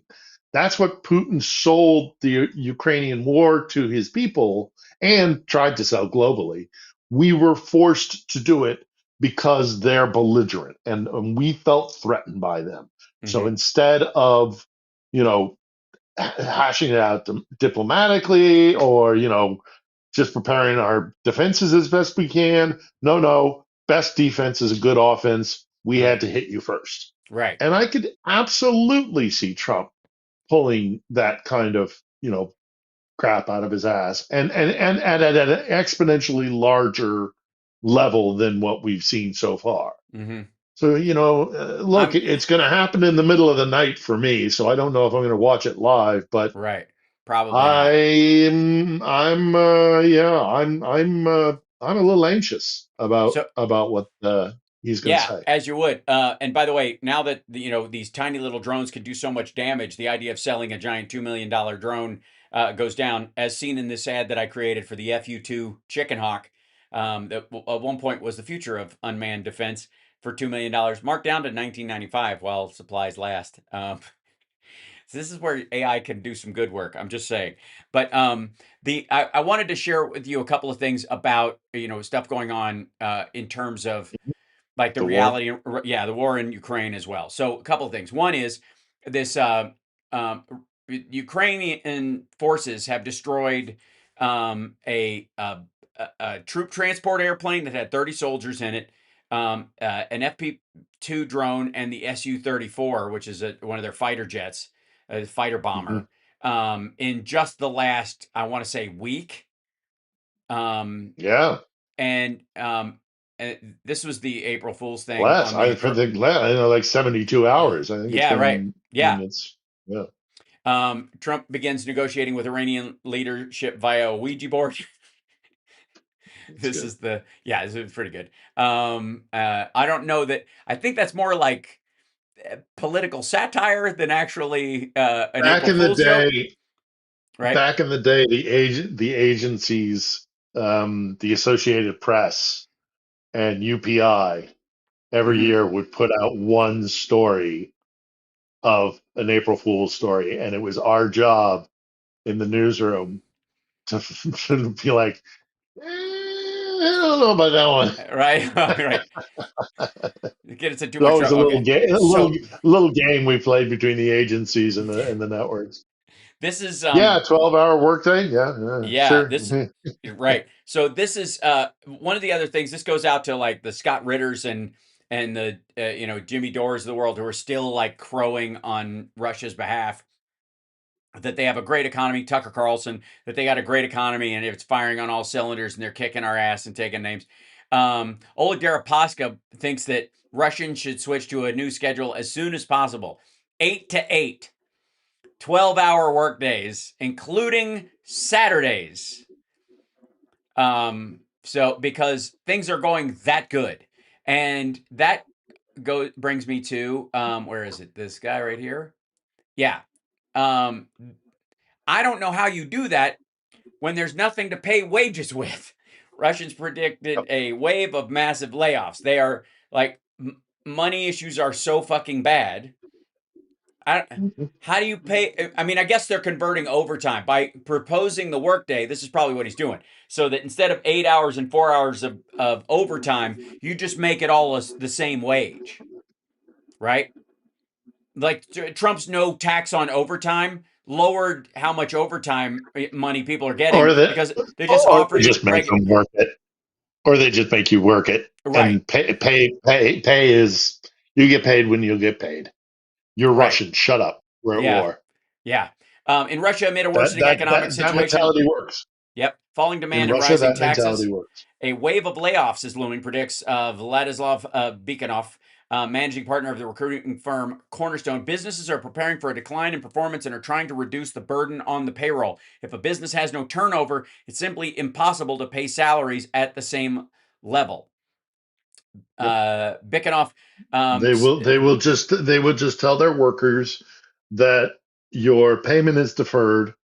You'll mhm, get it when you get it, or you'll get you'll get a percentage of it, and the rest you'll get when you get. And this is not unusual. This has happened in Russia's history in the past. right, It's not really, and not just during times of like military conflict, but also in right. times of like Uh, economic uh, conflict um, or difficulty.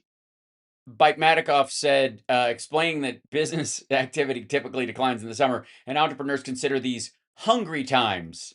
That's a Hmm. when's Yep. look. We understand food insecurity in the United States. We understand places that are food deserts because they don't have enough grocery stores. You got to drive 45 minutes to an hour. By the way, I didn't realize I was growing up in Peaks Mill. I was living in a food desert because we only had like a general store 2 miles away that you had to walk to if you wanted to get to it. And Hmm. you were there was like a cooler with a bunch of Cokes in it, a jar full of pickles and sausages on the countertop that everybody reached in with their gnarly farmer hand and pulled something out and started eating it, and like 9 candy bars that were like Yeah. that when I grew up, white chocolate was when chocolate had that weird white coating on it because it had been sitting so long. Right. Yeah. So, Were you in a dry country? Because otherwise, there was probably some booze as well. oh, dry. No, there was liquor. Yeah, yeah. I mean, Yeah. yeah, Peaks Mills Yeah. in Yeah.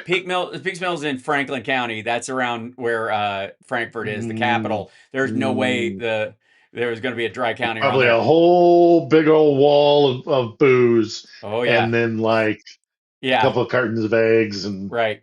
And some maybe beef some jerky bacon. right, Uh, beef jerky that was bacon and now is beef jerky because the freezer broke. yeah. Yeah. That for real.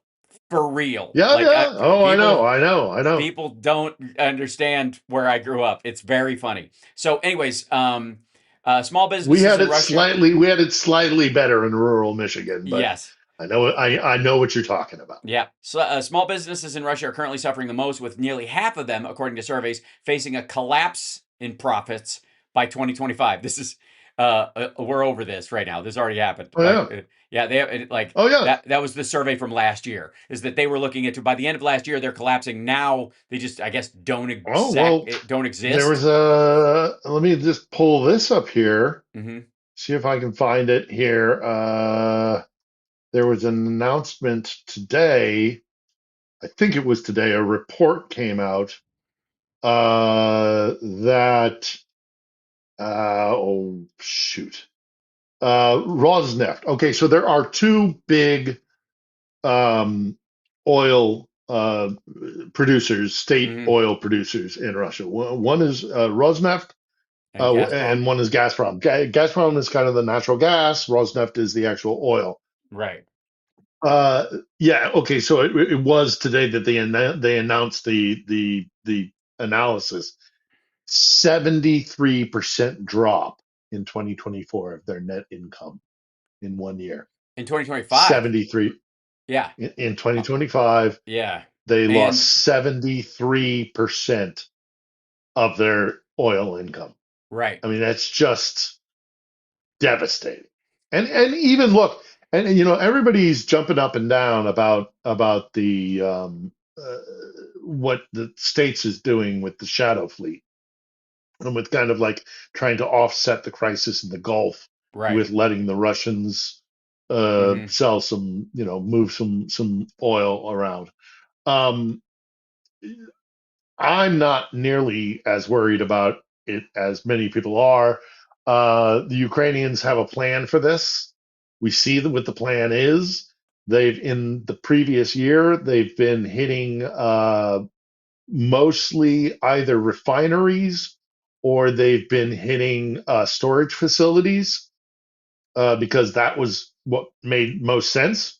Right. In the last week, they have transitioned to attacking distribution points. So loading up oil and natural gas and sending. There's a couple of these places up near their ports near St. Petersburg in the Baltic. Yeah. Again, we've talked about how important warm water ports are for Russia, and they this is where they load up the oil. And for about 4 days straight now, the Ukrainians have just been pounding it. So Right. they have transitioned from storage and refinery to disembarkment. So they're blowing up the place where you would load up and get your stuff to market. Now they're still getting stuff to market. I know there was a Russian oil tanker that went into Cuba recently within the Right. last couple of days. Again, our British allies, they've been floating tankers through the channel, which is a big middle finger to the Brits. Hmm. So we'll see what happens there.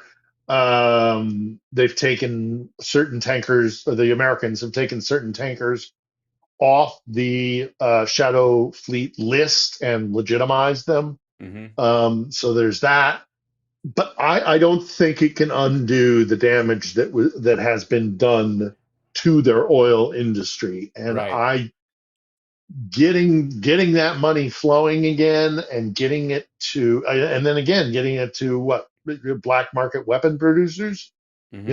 Taiwan is not going to be selling them any chips anytime soon. They No. might be able to buy a bunch from the Chinese, but the Chinese aren't just going to give that away willy-nilly either.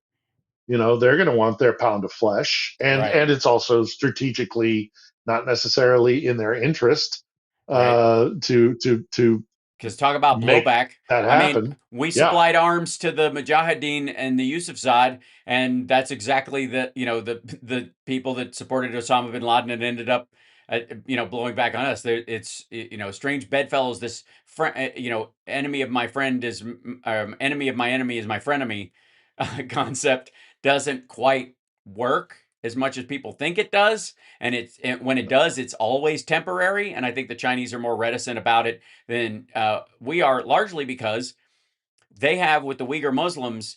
Imagine a situation where there was sort of a separatist situation going on in Japan post World War II, and we supported one particular side of it after the internment camps had ended, and you had a big group of people in the country that might have a chip on their shoulder about how they were treated by the US government, and then all you need them to do is side with one side or the other in that civil war that played out. That's exactly what the Uyghur situation would be. There's already a grudge about it from the Taliban and the Uyghur sympathetic Muslims that are in Afghanistan that China is always trying to put down.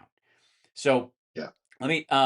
There are a couple of things I want to address. Not the least of which Well, was and that. and not least also by the way, Ukrainians are making advances. Yeah. They're in the southeast front line along Zaporizhia and Kherson.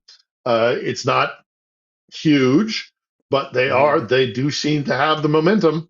And if they can keep pushing, and they got a lot Hmm. of territory to take before this happens, but if they can get to the Sea of Azov and cut off Crimea, I mean, the war is nearly over after that. It's Right. really literally like there's no good option for Russia. Right. Yeah.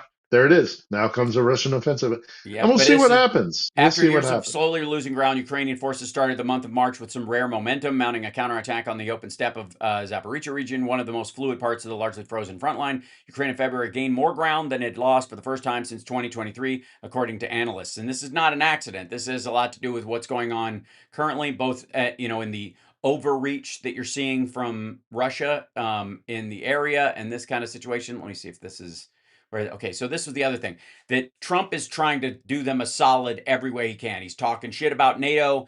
I mean, it's very much Operation, Epstein drop that he seems to be concerned with in this regard. And I wouldn't doubt that the Russians, over time, if they knew he was going to be in office, just last time, once he was in and they'd helped him get in, then you want to get your hands on as much compromise about the dude as you possibly can to keep him in line.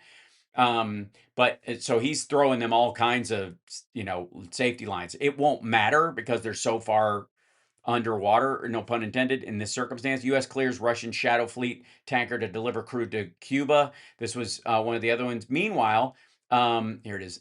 France sentenced a Chinese captain of a suspected Russian Shadow Fleet tanker to 1 year in jail. This guy, Chen Jiangjie, was sentenced in absentia after the French Navy boarded the Boracay tanker in September before releasing the vessel and its crew days later.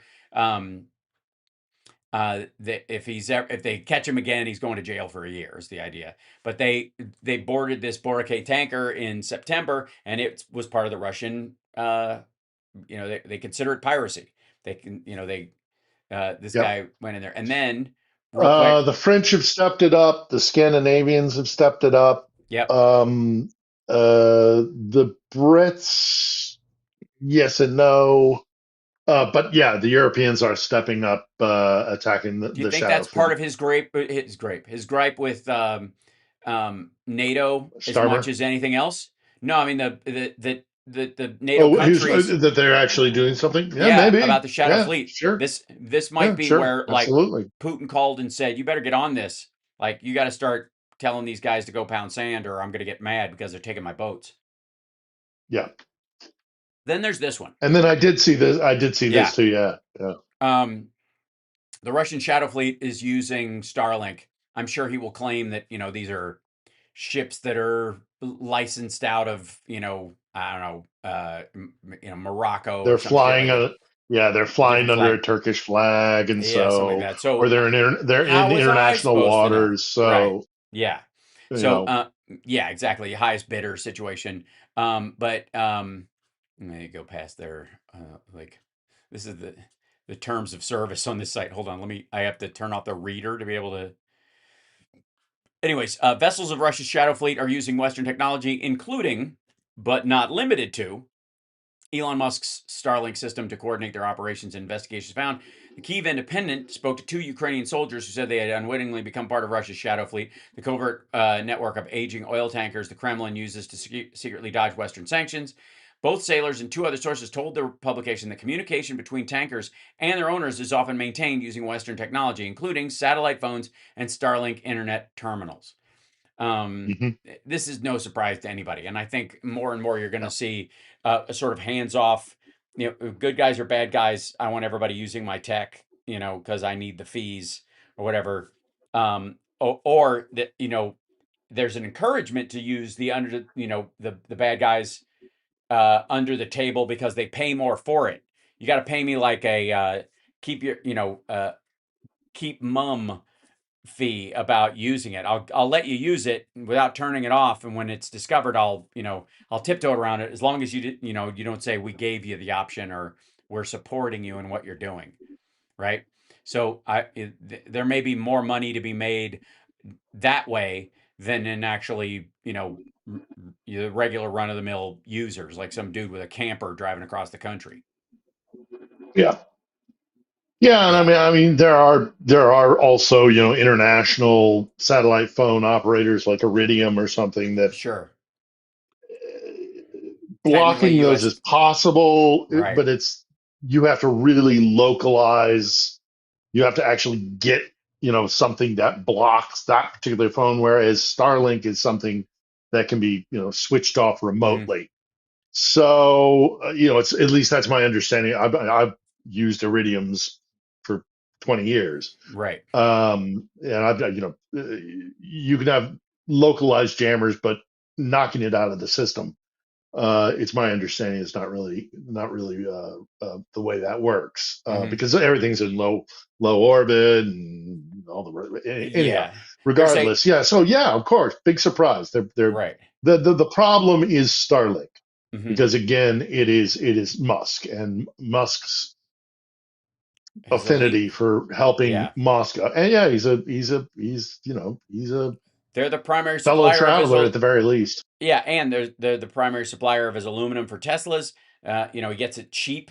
Yep. They do him a solid. It's almost free. So that's what gives him a leg up on other dealers and whatnot. That's why Trump doesn't like those sanctions, because it means that Musk has to like buy him through 3 subsidiaries where they end up going either all the way through China to the Gigafactory, or they're bought and run through 2 other, you have to ship them to 2 other countries before it comes to the United States, and create a false bill of sale for the stuff coming from, again, Morocco or some shit. But this is one of the stories, and it's interesting how they write about this, because it was like Russian forces are being pushed out of Kupiansk by Ukrainian troops, according to people in Moscow with knowledge of the situation. The Russian army, and this is, they always do this follow up, is gearing up for a new offensive campaign. When are they not? But okay. And Ukraine expects a renewed Russian push in April and May because the ground is thawing, not because they lost this ground, obviously, against the fortified cities of Slovyansk and Kramatorsk. Ukraine's strategy is to kill or wound more Russian soldiers than Moscow can recruit as replacements, which they seem to be doing successfully at this point, gradually weakening its ability to sustain advances and creating opportunities for counterattacks. That's strategic and has always been part of the existence. Or try to kill as many invaders as you possibly can is always true in war. Always. It's just ask the Iranians, I suppose. Well, this is also one of the reasons why they're making advances in Zaporizhia and Kherson. Mm-hmm. Is the Russians can't do both, Right. and that's something we've learned relatively recently. Right. I want to say within the last like 3 months or so, is analysis from Ukrainian military intelligence that they believe the situation for the Russians is such they can do one or they can do the other. They can't do Mm-hmm. both. They can advance on the fortress cities, or they can defend Zaporizhia and Kherson and stop the Ukrainians from getting to the sea. But they can't really do both. They don't. They don't. They're in disarray because of communications problems. They have massive conscription problems. Not enough manpower. They're really the Russians seem to be in a real mess.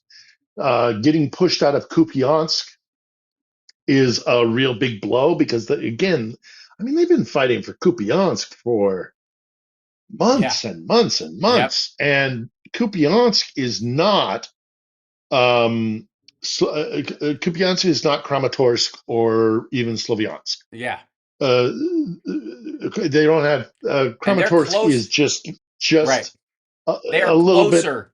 They're closer to Yeah, Kupiansk, and they still can't get it. Slovyansk is way, they have to clear a lot of ground and win back a lot yeah. of territory to get even near it. You can see from this map, which is, incomplete as it is, Kupiansk is right on the front lines for all practical purposes, and they don't have it. No. Slovyansk Well, is they got pushed out. right. They got pushed Exactly. out. And they took massive casualties Hmm. to try and take Kupiansk. And uh, the linchpin to all the fortress cities is Kramatorsk. Hmm. That's the big city with there's a tractor factory there.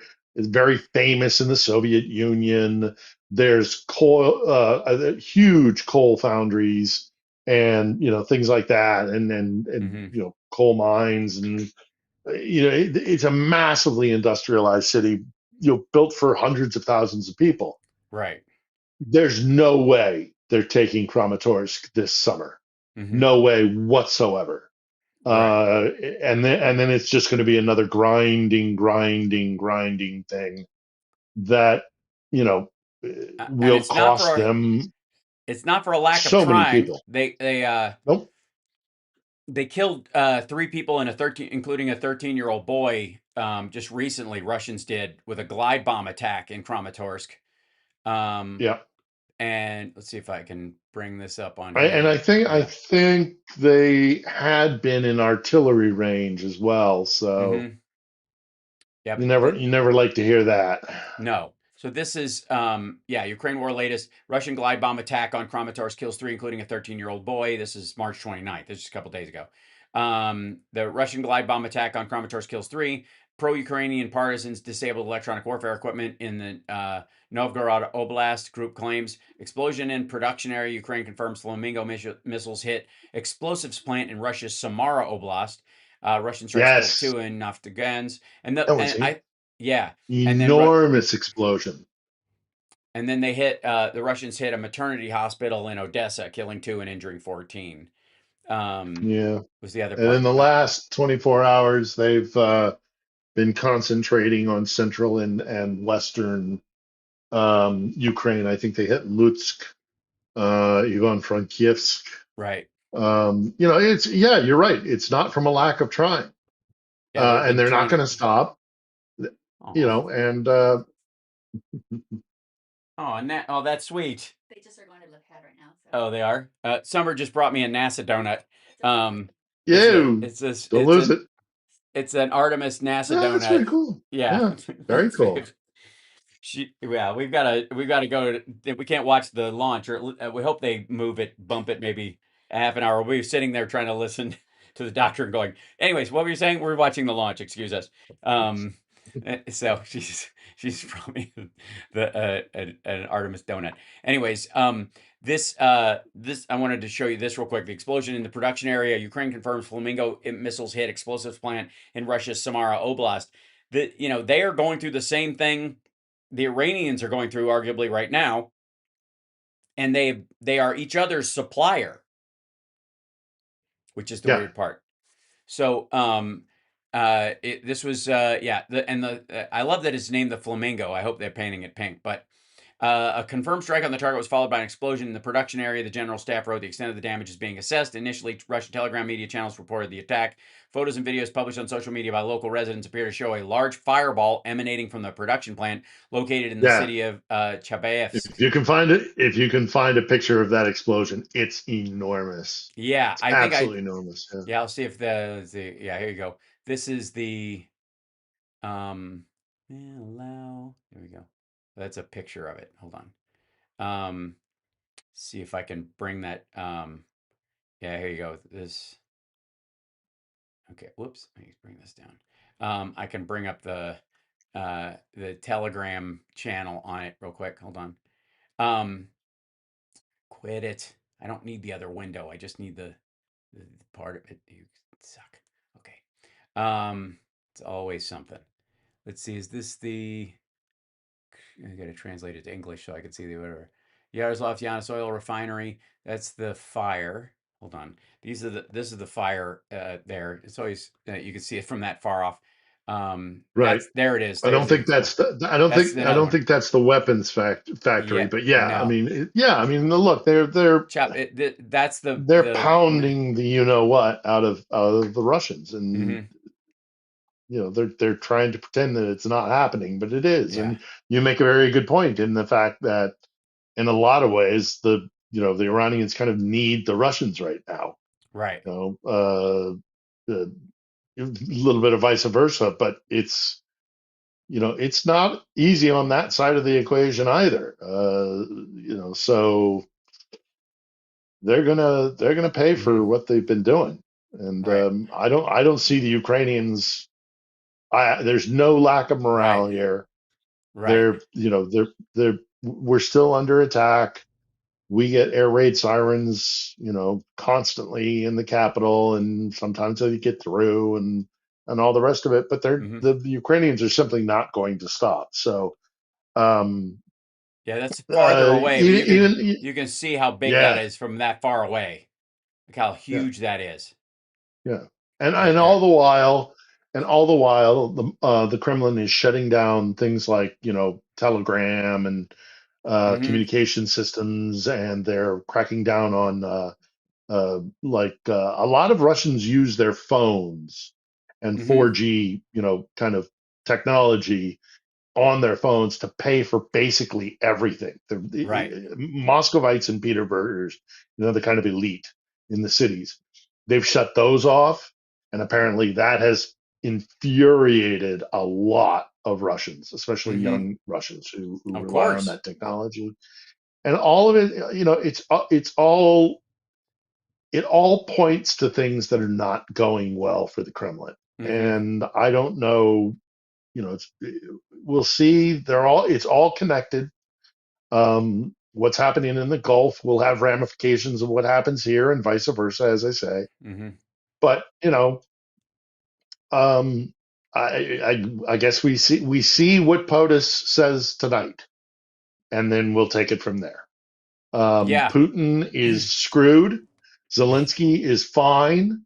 The European Union is increasingly becoming more tightly bound and supportive of the fight here. So again, let's see what POTUS says, and we'll take it from there. That's in Russia, like Ulyask or whatever it's called. Can you Yeah, imagine yeah, something in your that's country where being they on? load up. Yeah, where the That's where shadow that's fleet loads the up. Yeah. that's where they load up. That's where they load up. Again, the whole thing has always been about warm water ports, and Mhm. under Vladimir Putin, they've lost two of their warm water ports, the Black Mhm. Sea and the Baltic. And they only Right. have four fleets, and the Arctic fleet is only usable for 8 months of the year. Mhm. And the Pacific fleet is not reliable because you can't support it because of that enormous land mass that exists between European Russia and the Pacific. It's just there's no they're screwed. They're screwed. They're really, really screwed. And it's just a matter of time. And I don't know what happens to Vladimir Putin. And I don't know what happens to Donald Trump, but I don't think either of them are going to be a factor. I mean, I don't know. I hate to try and look into a crystal ball, but both of them are not going to a good place anytime soon. No. On that note, I will leave you with this moment from Donald Trump talking to one of his Middle Eastern allies.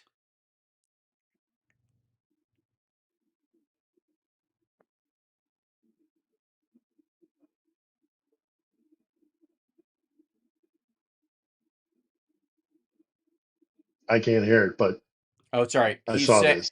He's saying to MBS, the Saudis that are right in front of him, he didn't think he was going to have to kiss my ass. Yeah. You tell him he better be nice to me. Or what? We're gonna fucking bomb Saudi Arabia? Like like he's fucking cooked. He's gone. Like And so's Putin. yeah, I don't know what the time frame is. I don't know when it's coming, but it is. mm-hmm, You get to a point in having been eyewitness to history as a journalist. What mm-hmm, happens oftentimes is you get to a point of no return, yeah, cross the Rubicon, whatever it is. And I don't know what the schedule is. I right, don't know what the time frame is, but both of those assholes are screwed. yeah, And there is no upside for either one of them. They right. they are going to deteriorate from here. It's I going to think get I worse I for think the both of United them. States has a better, more resilient system under it that even, if Donald Trump keels over or kicks off I or agree. people ignore him, we've still got enough, financial and legislative power in the world to take a ginormous hit and still not be on the same level as other countries and be able to crawl back much easier than they are because of the nature of our system. But I don't think that's true of Russia and Putin. And I think, but the damage to both of those guys will be equal in the long term. That said, the Callas, the head of EU diplomacy, said this week over the past 100 years, Russia has attacked at least 19 countries, not counting African ones. some of them 3 or 4 times, and none of these countries has ever attacked Russia. Yeah, and like at some point, what was that phrase? If someone shows you who they are, believe them, right? Yeah. Right? Well, So, and just to close it out completely, I mean, I argue with Russians all the time who say we saved Europe. It was us that in the Second World oh, War, good it was Lord. us that saved Europe. We saved the world from Nazism. To which my response is, we freed Europe. Yeah, You occupied Europe. right. That's the difference. The lands that you went into coming from the east, Yeah. those were occupied lands. Yeah, you meant to keep them. We did not. You were going to We split did it with. not occupy France. They were going We to did not split it. occupy. Yeah. No, they Yeah. were going to split it with the Nazis. That was the point, and then they got stabbed in the back. It's it's the old story of like, one of my favorite phrases is the whole stolen land idea in the United States. I'm like, who exactly are you stealing it from? Which tribe was the last one that counted? With the biggest tribe that drove out the other ones. And again, don't get me started. The guys that came over the Bering Strait. Yeah, exactly. Don't get me started on the Lakota versus the Pawnee, and whose land the Lakota ended up on, and all that kind of stuff. But Tecumseh sided with the monarchy against the colonists. The Mohawks sided with the French. They didn't just do this on their own. Part of the reason why they fought with colonists and did raids and that kind of stuff was for resources and murder and to replenish their own demography. But the other side was they were siding with a chieftain-like system that they recognized, which was aristocracy. That was just that, they recognized monarchies as being the way they were doing. And these little breakaway, they had answers for their breakaway tribes as well. And so like the idea that the Russians were like, we helped you guys fight the Nazis. Like, no, you didn't. You wanted the land that they wanted to take and vice versa at some point, and you guys started fighting over it. Ask Poland, for fuck's sake. And so it's people are people, so why should it be? You're awesome, Phil, and thank you for joining me, and I will see you on Saturday. Get some rest and get some food in your belly and have a great night. I'll talk to you soon. All right. Take care. Okay, absolutely. And chat room, you guys are awesome. Thanks for being here. I want to show you one thing. One thing leads to another. Okay, I was showing you that that thing from Peanut Butter Dickhead's show. Yeah, here it is. I need you guys to see some of this magic before I go, because I don't know that we'll have this later. This is good old Vinny and Adam. What the temperature is. The negatives were obviously you referred to another debate, which nobody wants to do. You were a little off. I felt, because I know you as a brother, I know that you were nervous. This is what bothered me, Adam. We are in here, and I know it's going to happen today on this podcast. Israel's going to be brought up, and we're going to go into it. You are amazing at that debate, and I was disappointed because you're in the moment and you refer to whatever. You have the arsenal. You had the ammunition. You had this big ass arsenal, and you just used a pistol. You were just like kind of going after and doing personal. And I was disappointed because I was like, yo, you have it. You have it. You didn't use it. And this is my attitude. When I was young and I'd get my ass whooped, my mom would be like, you're going to go outside and you're going to fight that guy right now. You're not going to sit here and let it fester. I know that you're going to do it. You have to debate him again. You have to do it again. I guess he lost some debate with somebody. I didn't see that part, but okay. Okay. All right, Tom. And why would I follow these dickheads anywhere off this program? You don't look like you have anything Bad enough that I have to say. It's all good. We can. Just I don't have anything to Tom, it's all your fault. I was filling in for you, bro. No. Pat was very chicken. So let me get to this. To 2 to 3 weeks. You're gonna play this, and then So it sounds. let me because I like when I think I first saw the beginning of this.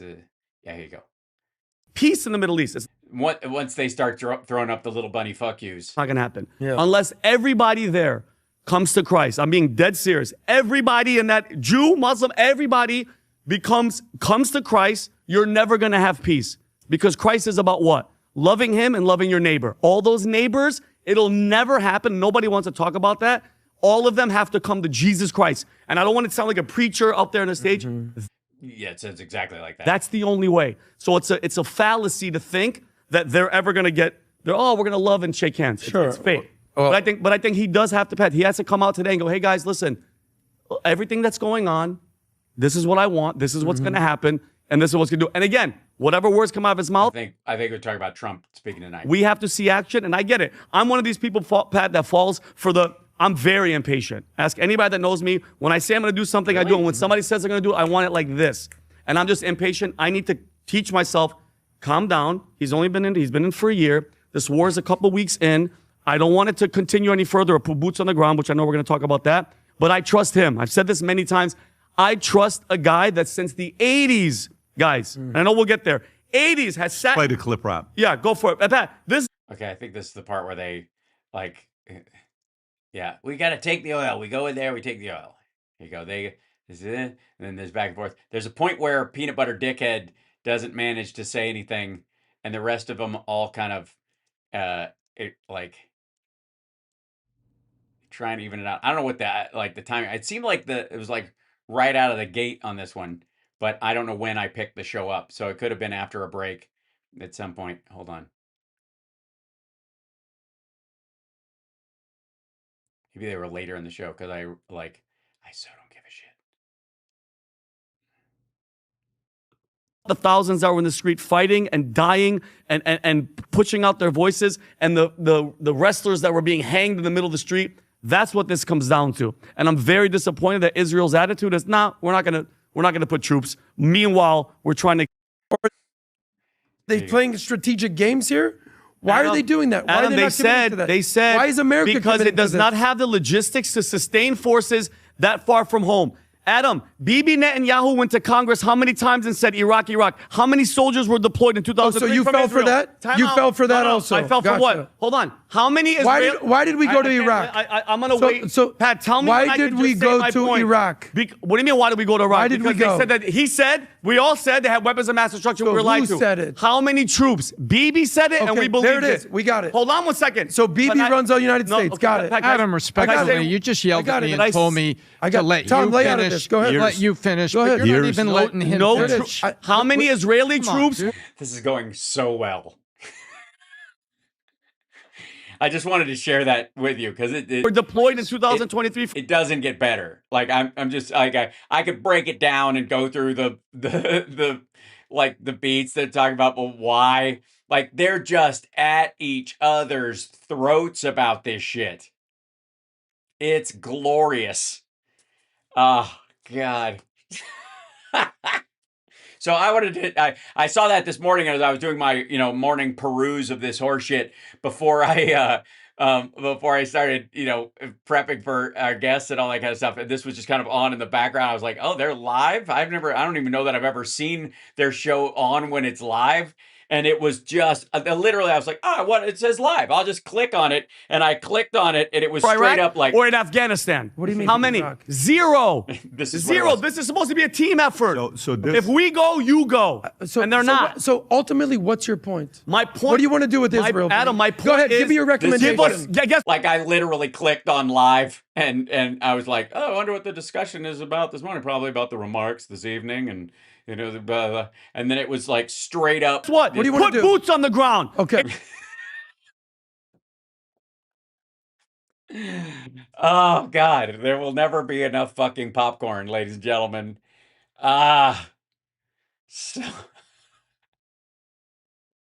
So I'll leave you guys with that. I will see you this afternoon. Again, the afternoon show is going to be on later than usual. Forgive, but family first, as we have around it. I don't have to watch any more of that show. Like, we get the point. And PDB's just sitting there like a dude, who's been woken up from a coma after being unfrozen from an ice block, watching tennis for the first time.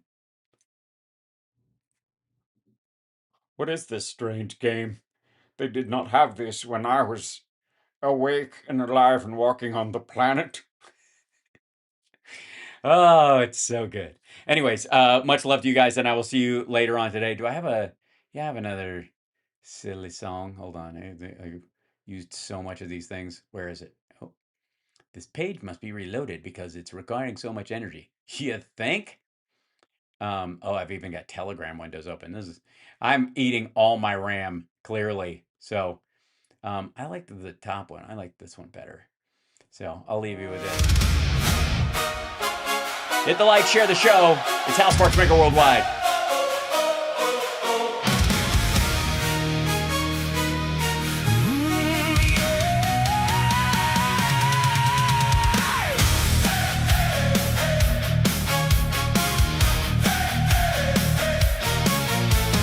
Blue light on my face, coffee gone cold, anchor selling nightmares like they're made of gold. Says the sky is burning, says we lost our way, but the mailman's laughing down my street today. So which world am I, in the screen or the pavement? My heart's caught spinning between outrage and amazement. WTF, tell me which world I'm in, 'cause the headlines say it's over,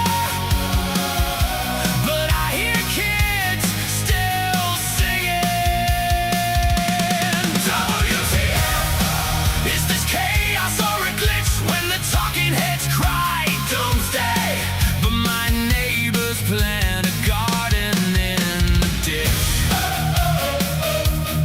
WTF, sirens in the graphic ticker screaming red, but across my thin apartment wall someone just got wed. They're arguing over playlist, not the end of days.